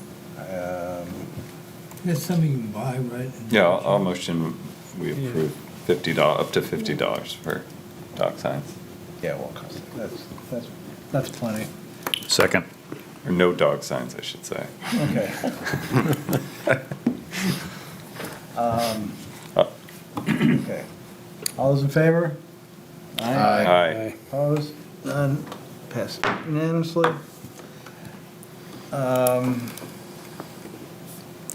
So since we just went over the budget, that would come from which bucket? Conservation and Land Administration is what that should have. Just curious. Another one for the Rains stewardship group is a rain sign. I guess that's been discussed. I'm not really, and also a rain sign in the back of the parking lot kiosk. I mean, these weren't meant to be tasks for tonight. This was just like a list of the Well, things. I guess that I'm trying to get them off Okay. off So- our table and put them on the next table. We could have that done for $170, is that correct? For that approximately? The metal one on the back of the kiosk, yeah. Yeah, so I cleared all the brush and all the overhanging limbs. So that's all ready to go if we all agree that we want to order that and we get that installed. I think, again, I talked to a neighbor today, had no idea that Rains was town property, that they owned a part of that. And they're like, oh, really? Wow, So I've talked to many people saying the same thing. I feel like getting some kind of sign up there with some, saying that it's the Visibility. town of Exeter, come on in, use it, would be good. Would it be similar to like the town forest signs? That would strike me. I don't know, Those are probably quite expensive, but that would strike me as some degree of consistency that would Yeah. encourage people. So the $170 one is, have you seen it? It's basically it's basically the metal kiosk. We order them from Voss Signs, the metal signs that we Yeah. do for a kiosk. And so I was basing $170 on the kiosk sign for the front of Rains. That's how much it costs. So it's less lettering and probably less colors than the photos that we have on there. So I think $170 would easily cover it. And how big would that be about, you think? It would be I'd have visible to from a look at car what as it you drove was, by? but Do you think? we can work out the language at the stewardship committee, but Yeah. I think it would just say Town of Exeter Rains Farm or the town seal in Rains Farm. There's details on the property on the other side. Yeah, no, exactly. I just want to get it visible from the road. Cool, thank you. Is that just for the metal part though? I mean, we have to, somebody, if we wanted a kiosk, that would have to. So get there both. is a kiosk there, and the back side of it doesn't have anything on it. So what this would be screwing that on the road side of the existing kiosk. I like it. Yeah, I like it too. It took me a while when I first moved here, I didn't know that. I thought that belonged to the word barn. Yeah. Yeah. Yeah. All right. If we get that, do we approve that, or What's that? the cost of that? Should we make a motion to do that? Can you? I don't know. I think I will. I make a motion that we spend the $170 and once we have the stewardship committee and design the sign as we think best works, and we'll put it up. I'll second that. Sorry, it was choppy. I'm not much on the motion. You did great. It's good. All right. Any further discussion? All those in favor? Aye. Opposed? Passed unanimously. We have our annual Alewife Festival contribution up here for $200, or not to exceed $200. This is Peter. I have not even identified expenses necessary for that, so I think we can. Just skip it for now? Let's give it 500. But we could mention the Alewife Festival there's a planning meeting coming up. Yep. It's not that far off either. Do we know when it is? No, I meant the Alewives. Oh, the Alewife, yeah. So, yep, you want to talk about it now? Or it comes up later. All right, sorry. I'll stop.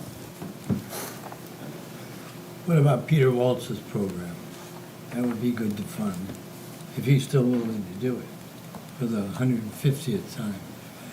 Yeah. Spring tree program. 37?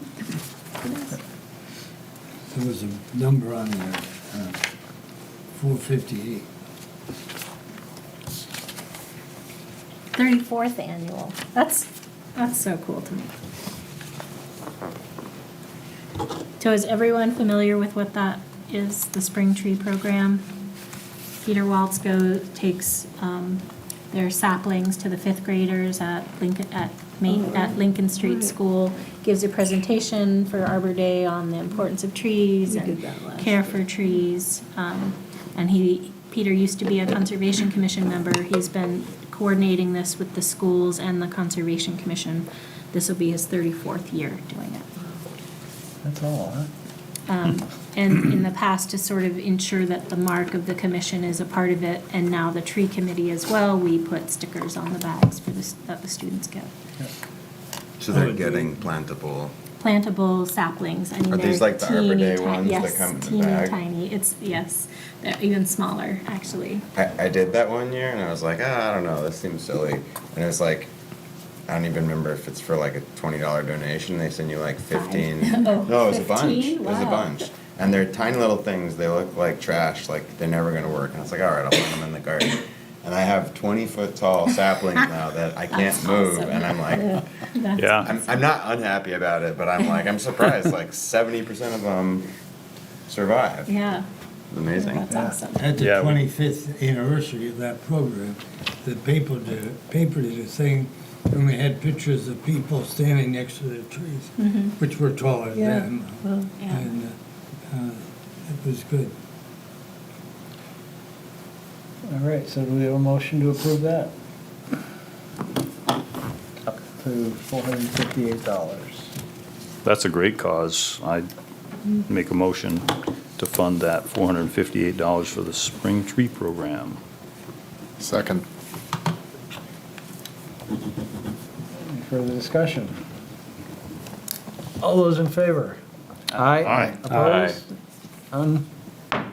Unanimous? Passed. We've talked about trying to revitalize the trail committee. And Kyle and Sean were going to brainstorm a little bit on that. We did not talk, and didn't talk to Toby or you either Right. ahead of time. I did do 90% of my homework though, other than talking to Kyle. I talked to Toby. Oh, great, so between the two of us, we did most of it. So you wanna go first, or I can go?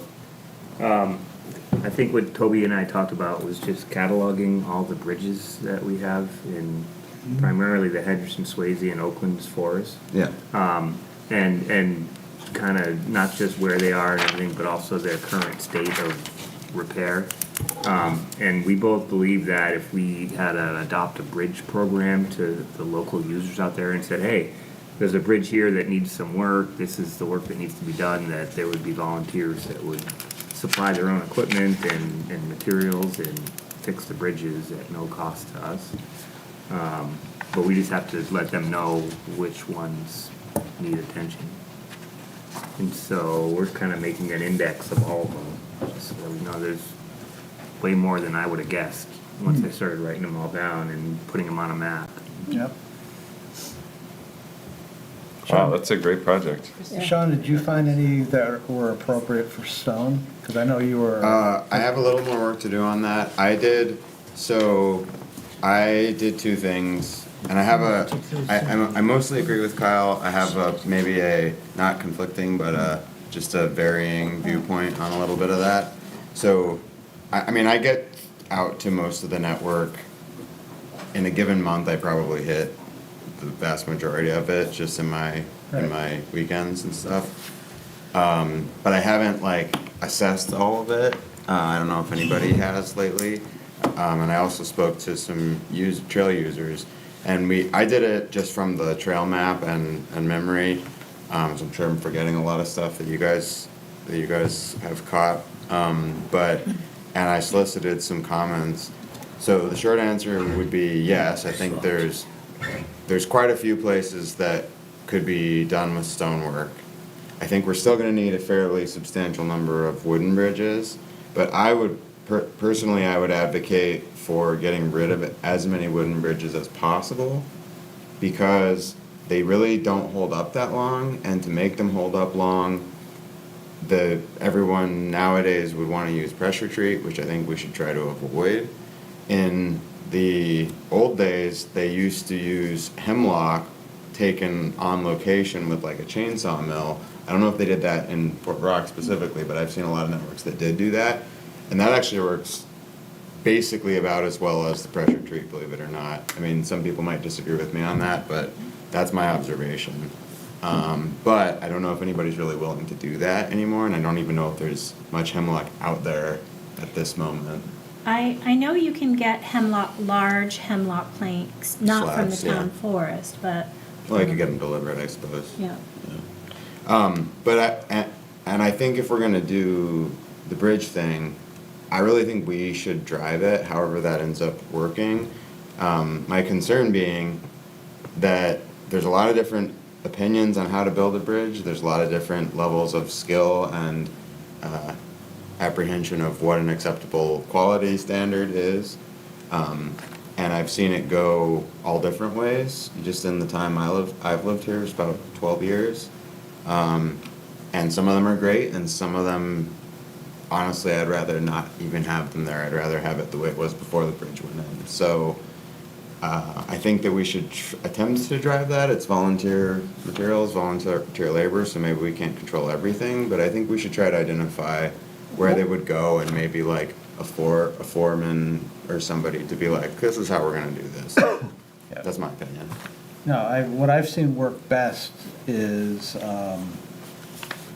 there's kind of been a core group of guys in the past that know what they're doing. And then a work day gets announced, and this is gonna be our project that day, or these things are going to be our projects that day. Materials are gathered, but there's some organization to it that way, Right. and some expertise. And some really nice stuff has gotten built. I agree, as much as we could use stone, I'd love to. The limiting factor there is going to be a source of stone reasonably close to where you're gonna be, and the right kind of stone. Right. Because there's some areas that are just loaded with beautiful rock that is easy to get to, good, perfect size, all that sort of stuff. And then there's other places where it's barren. Right. You can't find anything. So another thing that occurred to me there, I think we talked about this months ago, but is we'd also probably, in getting organized, I think it would help if we could identify where we kind of have free reign and where we don't. That would be really handy, because I got all kinds of comments, oh, fix this, fix that, and I'm like, all right, guys, some of that's not even in the town for us, so it's really not our choice. I mean, it's volunteers anyway, so maybe whatever, but like, I'm not gonna organize that. And then some of it is like, well, I don't think we can do anything with that, that's a wetland, that maybe there shouldn't even be a trail there. And a lot of the requests were like, could we reroute this trail, which I think does, I mean, somebody tell me, I think that does fall within what the trail committee could do. But I think we should just take it step by step and be like, all right, this trail needs work, here's what it needs, kind of get that list comprehensive. It sounds like it is a lot of work, but making the list I don't think is a huge activity. It's like a few weekends or something. Well, I think you make the list, and then from there you go down it and kind of rank what you want to do. Yeah, exactly. Because a lot of them do need work. Some of them don't need a lot of work, and then there's other ones that are kind of in critical need. Exactly, yeah. But in terms of boundaries and how it's been handled in the past, work that's replacing in like kind or reblazing something that's, all of the stuff that exists today, refreshing it or replacing it, that was fine. Maintenance work. That's considered maintenance, but reroutes come back to the commission to review. Changes should, I think, come back to the commission for review. But in terms of like where that threshold lies, that's what I would say. Okay, yeah, great. So I think that this could be done by a subset of people, some on the commission and some not, probably. And we can come back with, we could set this up and try to set a date maybe. I mean, if it's, I'd like to be part of it, and if I'm to do that, it's not gonna be next week, it would be like months from now, probably, and we could start on maybe some obvious stuff this year and kind of keep looking forward as we go. We're not gonna fix the whole trail network in one summer. Yeah. It's like a multi-year project. But it would be nice to have like 3-4 work events this year, and maybe we could deal with some of the bad spots. I think beyond the bridges is a lot of it, stone and wood. Reroutes is another aspect. So like decommissioning some trails and maybe like changing some trails, which we'll probably have to kind of get we will have to get the approval to do that. And maybe some signs, I don't know how that goes exactly, but some of it is like, we talked about those braids. I bet you the person who keeps wrecking my braid blockers probably thinks that I'm a big jerk because I'm blocking the good trail. Well, the good trail is a braid in some instances, or it goes through, avoids going through the water, but because there's supposed to be a bridge there, or whatever, Right. whatever the case may be. And then the last couple things I did is, I'm suddenly forgetting the guy's name, Keith something, he worked at one of those stone places that's like it's in Newfields probably, but it's like across from. He posts on Fort Rock Riders. Yeah, and I don't know him, but I talked to him online. Unfortunately, he doesn't work there anymore. He said they get a lot of remnants that they just crush, and I'm like, drop him off, but he doesn't work there anymore. I don't know if that company may still be willing to give us some of their discards. So that may be a dead end. I did hear that Bob Doan, who's a stonemason, if anybody knows him, may have some materials. So I'll talk to him and see. But Mike Davis, who's a arborist in Madbury, has equipment, and he did a bunch of those trails with Bob Doan in Newfields in the Rug property, and he said he'd tentatively or whatever, he said he'd be willing to lend his Bobcat. So I think we could probably come to some arrangement where we could pay, I don't know if we can do this, but pay for maintenance or somebody can donate a couple $100 to reimburse him, but I think he would be willing to move stuff around for us. That's where I've gotten to. Yeah. I do think we would have to go in and out on like the Telegraph Road and stuff like that to address some of the spots. While we still can. While we still can, and then shore that up so that, Yeah. anyway. That's what I got. So the makeup of this group, what would you propose? Well, we can only have, 3 from the Conservation? commission? Yes. So, I don't know are you gonna participate, or are you gonna I can. stay out? What's that? I can, or Keith, you can do it if you want, doesn't really matter.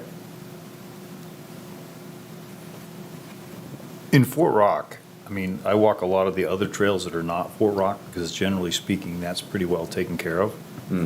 I ride in there sometimes, and I walk in there sometimes. But I do the other ones that are like, the Little River, Smith Page, these other ones.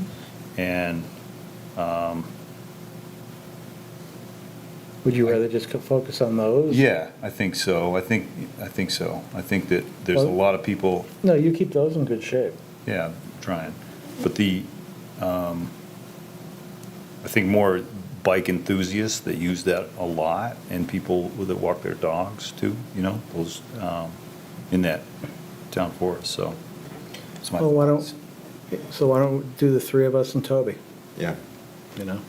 And I can certainly give a hand. I'd be glad to do that. I just, I see you guys probably use it more than I do.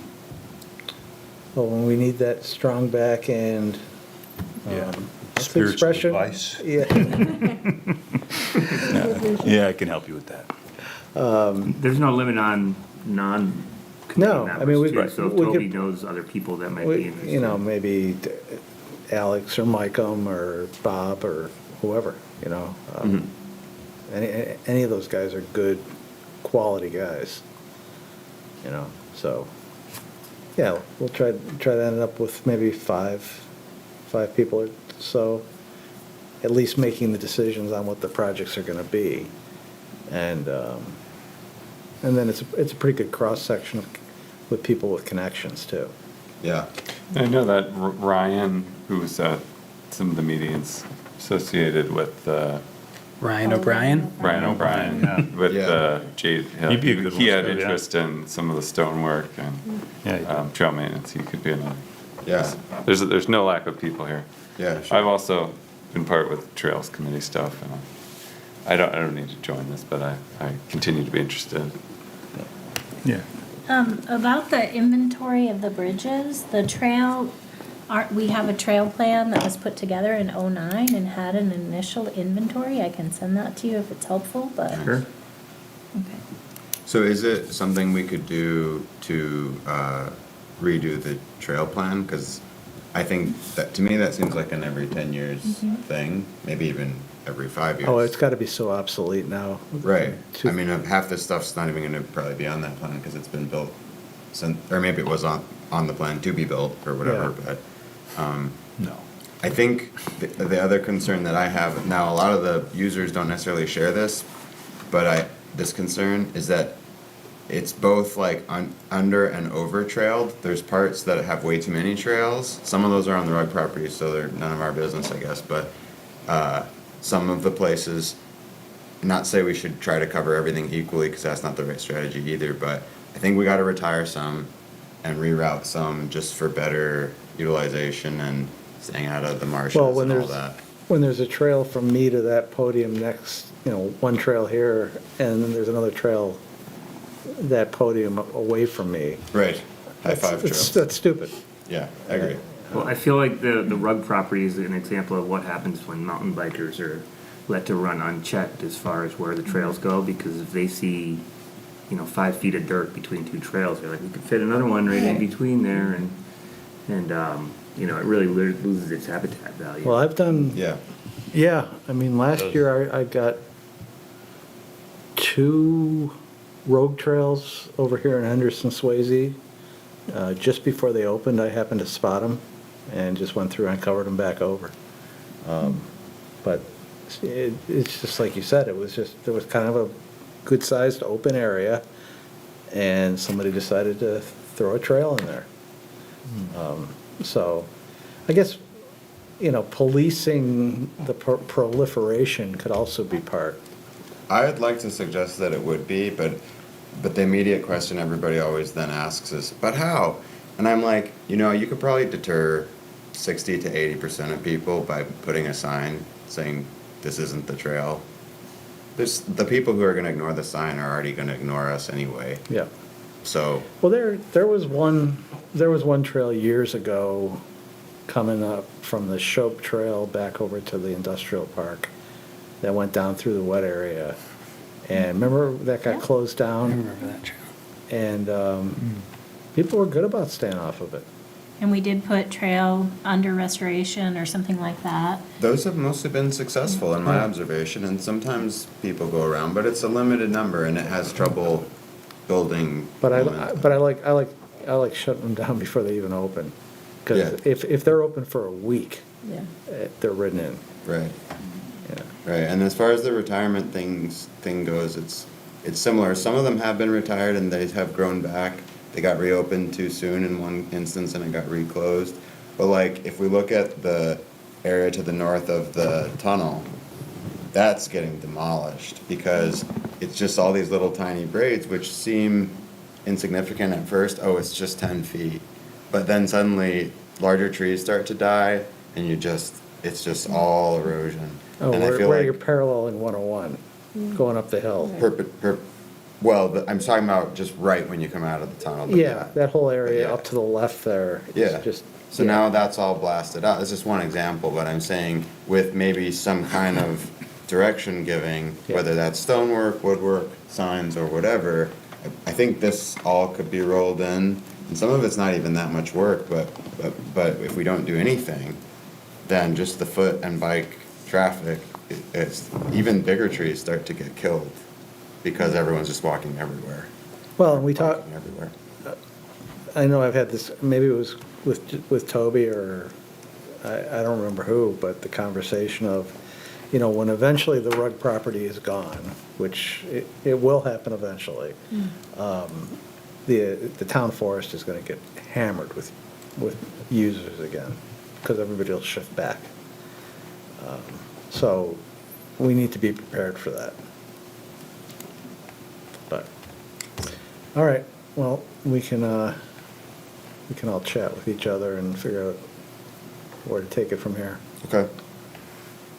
All right with you? And just to highlight, there is a budget process. If the commission feels that support either hiring trail rights or student conservation association or something to help with the labor or planning funds or consultant funds to help update the plans, all of that can be requested through the budget process. It's just a matter of defending it to the budget committee and providing the case for that. I think that, you know, I've been advocating for collecting some of the volunteer hours because I think that goes to show just how much labor goes into the town forests for free. And so the town has saved a lot of money, you know, requesting, you know, $5,000 to $10,000 to update the trail plan, and looking at this looming increase in activity makes perfect sense. Right. And I'm not saying we should be necessarily hiring people to do stuff, maybe certain things, but, you know, a comment, not just in Exeter, but various places, including Exeter, is, oh, well, if I bring it to the Conservation Commission, they're just gonna tell me no. And I keep telling these people, some of whom are my friends, that I disagree with them, I said, the reason people say no is because you're either doing something dumb or you didn't ask. And I said, I don't think it's gonna be onerous to just talk it out and say, here's the reroute or whatever. But if you're not willing to do that, then we're gonna end up with mad chaos, especially when the rug's. Well, maybe our little group could serve as a liaison to lessen some of those fears. And focus the energy. Yeah. Because if people see that something's being done, I don't think they'll feel as, I don't know, roguish about it. Right. Yep. All right. Let's see. You got a porta potty expense request from the February full moon hike. That one we can skip. We paid that, so that one's all set. My wife and I did. We can go Okay. on to the next. What about the hike itself? Everything went well? Yeah, it was great. We had 51 people. It was awesome. Kyle was there. It was good. Wasn't too bad a night, you know? Perfect temperature. and Yeah, it was 27 degrees, no wind. People Nice. were able to get up that hill and park right next to the barn. Yeah, yeah. Well, we're gonna have another one on Friday night. Okay, speaking of Friday night, it is unclear if portable toilet is planned for this event too.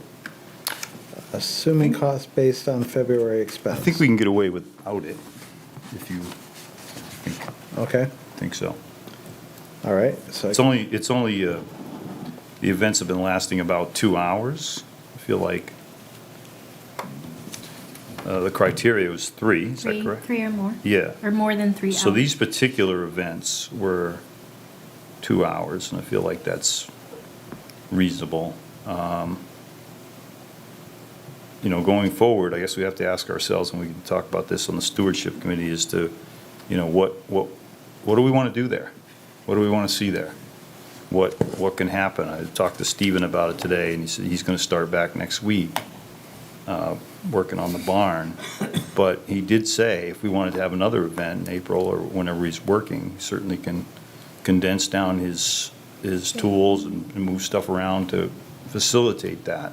So we collectively need to ask ourselves, you know, what do we want to do there?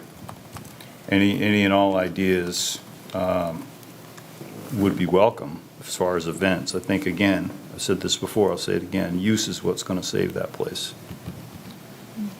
So, you know, we had a friend of mine mentioned, she's on a PTO, that, you know, maybe we could do some planting out there of some pumpkins or something. This year, the kids at the elementary school, and, you know, it doesn't have to be a huge patch, but if we did something like that, I think that would be great to get the kids involved in some kind of community. And that's just in the plant, you know, we're just talking about it, right? So that's not something that, oh yeah, we got some shovels going, we'll be out there tomorrow morning, it's nothing like that. But it's like, it's something I thought was a good idea. I thought it was good to get the little kids involved in agriculture. Pumpkin is a great crop. You don't need to water it. You don't need to do anything. It'll just grow. You know, as long as you till up the soil and throw the seeds in there, and that's a very, very low maintenance plant. So that's just one idea, and there's a bunch of them, but I'd like to hear from all of us what those ideas would be. And let's get them going. So I'll note on that, Keith, Kristen and I have, again, we've been bouncing emails back and forth, but we did put together a Google document where if you have ideas, we'll get that form sent out for you to just fill, submit. That way we'll have a collection of ideas that we can then bring to the subcommittee meetings and kind of work through them to make sure they make sense and kind of fit the character of what we're trying to do there. So Yeah, excellent. so maybe, Kristen, you could send that out with the land management Yep. as well. That'd be great. Is it easy to explain? That what- one you sent out, this one, Kristen, that you had already, oh, different one? What was that, Sean? Sorry. Is it easy to explain in a couple sentences what you think does fit what you're trying to do?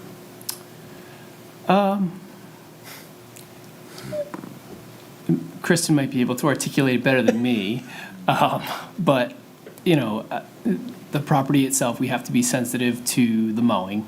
The farm itself is still in an agricultural holding, so we want to be sensitive to that. We also want to be sensitive to the birds that nest out there. So, that's not saying we can't do a kite event, but it's, we. Yeah, there's some things to consider, like if the grass has not been hayed and it's 2 feet tall and Yeah, it gets tall. and you're out there trying to do an event and there's a million ticks and there's all kinds of things to really consider as far as that. Like you look at it now and you say, wow, it's awesome, it's open, and it's a little different when the grass is 2 feet tall and has not been hayed yet. That's a thing. So you have to kind of think about what your plans would be for whether it's in the barn or outside the barn or around the barn or out in the field or these types of things. So all that needs to be kind of considered. But using the actual barn is something we certainly can do. We've spent, over the past, since we bought it as a town, we've spent millions of dollars there. Yeah. Like, not maybe up to $2 million. Yeah, and After the purchase and everything, and I the think- repairs and underneath, and the different, you know what I mean? Like what was the purchase price? $500,000? I think it was 250,000. That sounds right. Is that about right? Okay, maybe I'm wrong. Maybe it's only $1 million. But I think to just summarize, Sean, I think as long as it's, science, nature, history, agriculturally based, I think we're going to be pretty receptive to what kind of ideas get put forth. So, Kristen, what do you think? Pump track's not going to happen, but Well, I guess you're gonna send this out and we're gonna yeah. send them around. It seems like there's always requests from students for space to do things. Yeah, I think when I moved to that side of town, that was like, knowing that I had a young family, I was like, this would be the perfect area for, educational, Right. nature-based type of programming. So that's certainly where my focus will be. I'm curious, I guess, just one question so we can keep moving, but like when it says it has to be have an agricultural character, can this be like, instead of looking like an active farm, can it be like education about agriculture? These are the native trees of New Hampshire.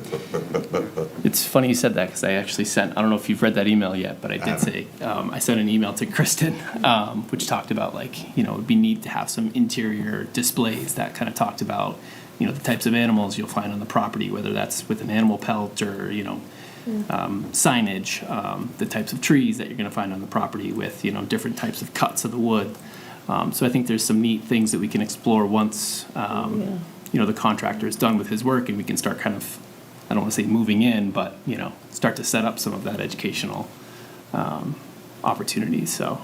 I was thinking about outside because it seems like what Yeah. draws people is if it feels like there's sort of a, I don't know, purpose to the space, and an open field is great for some things, but might not be a draw just by itself.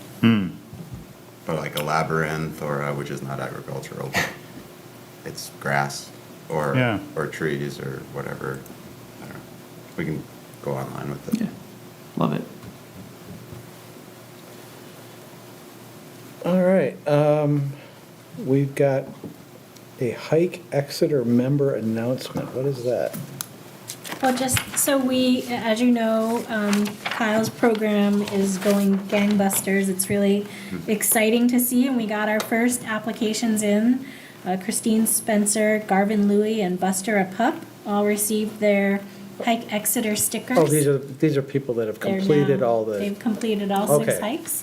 There's still a lot of activity on that Facebook site. I'm Yeah. just shocked at how much activity there is. I've had a couple inquiries. I can't find the application, so I expect some more to come in. What's the name of the Really good Facebook feedback. page? Yeah. Like Exeter. Hike Exeter? I feel like I looked for it and I couldn't I can find send a it. link to that. It's on the Conservation Commission webpage. Sure is.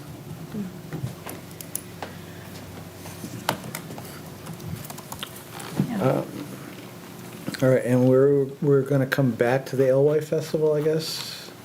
Well, so I did send an initial inquiry out to past participants with kind of a form to fill out, just to fast track, because I was a little bit behind. It seems like May 10th is the preferred date, which works well because the 17th, I think, is whatever the next Saturday is the team fest. I forget what it's called. It's Equinox Fest or something like that. Their summer. Anyway, which is at Swayze, and rather than compete, it makes sense to do it. I think on the 10th. I did identify through that form a list of people willing. Thank you to those of you on the board who replied, willing to help plan. So I said I'd leave the form open until Wednesday, and then I'll call a planning meeting together. But I was really pleased to hear like Gundalo Company reached out, Seco Science Center. Like I feel like there's some interest in others who were like, oh, hit me up next year. And so, so I am really looking forward to it. I don't have any structure or anything around it. I think we need to get planning, but And it's all because the dam came down. it is. And the 10th is kind of in that realm of when fish migration happens. So we're hopeful that will hit the timing right. Because last year, you did hit it, didn't you? Yeah, not really. Was it off? I feel like the first year we were spot on, Oh, yeah, the and we first just year. keep like missing it, either too early or too late, but, Mother Nature. Zero last year. Okay, and then we've got some minutes to approve from the 11th of February. Anybody have any comments on those? I had one minor edit.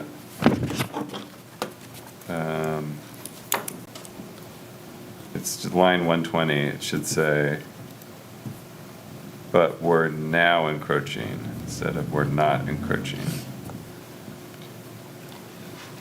I had another one about I'll stop talking. I'm okay with how another one was, but Seems like you're not. yeah. No, in general, Dan does an amazing job with the minutes, and they're really hard. It's really hard to write minutes, and Especially I've when tried, you're not here, yeah. and he does a really good job. So I'm very grateful. All right, is that it? We have a motion on the minutes.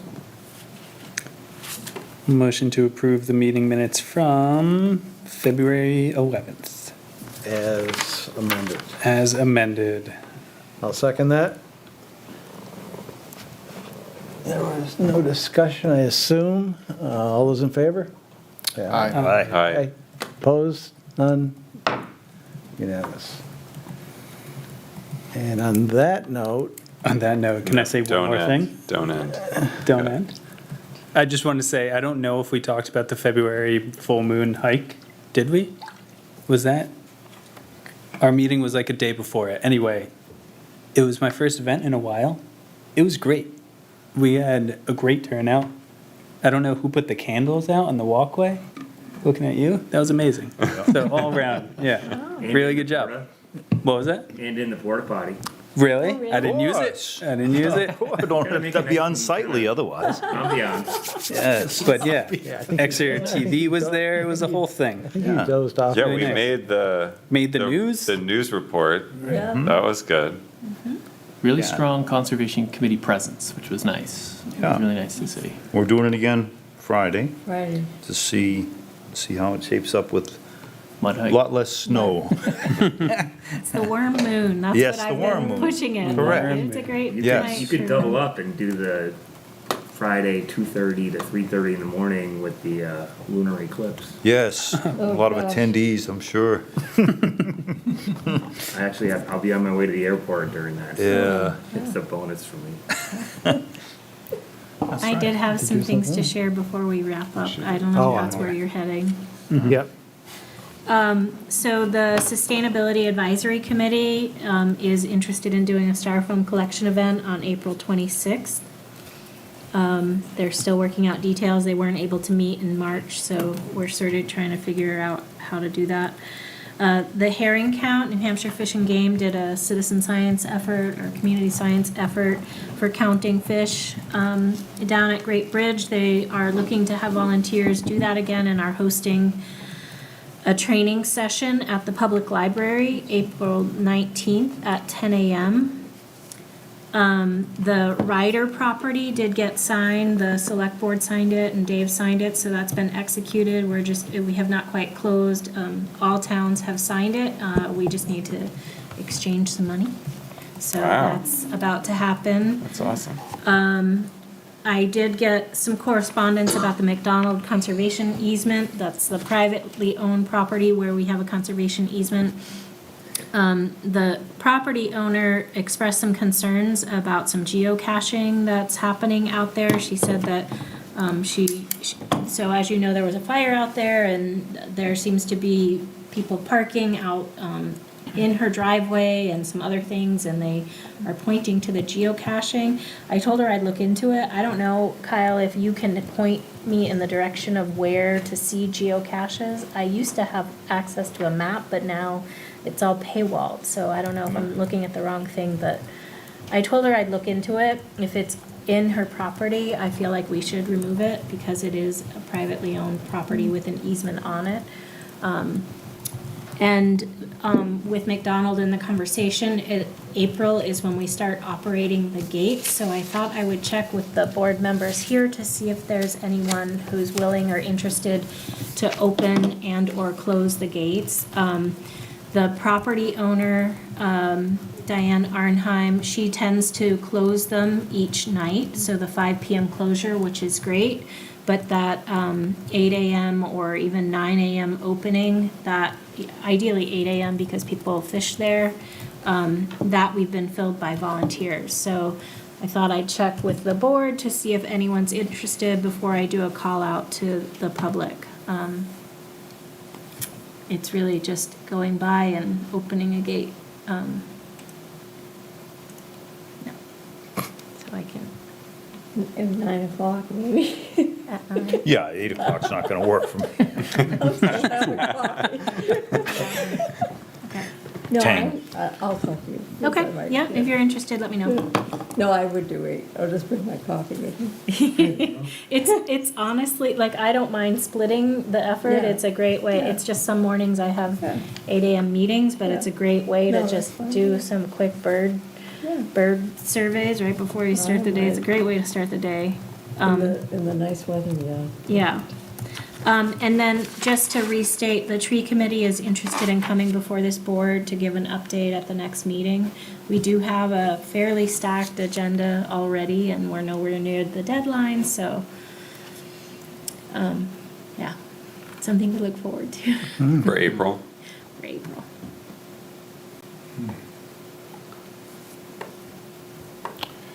All right. On that note, do we have a motion? Anybody?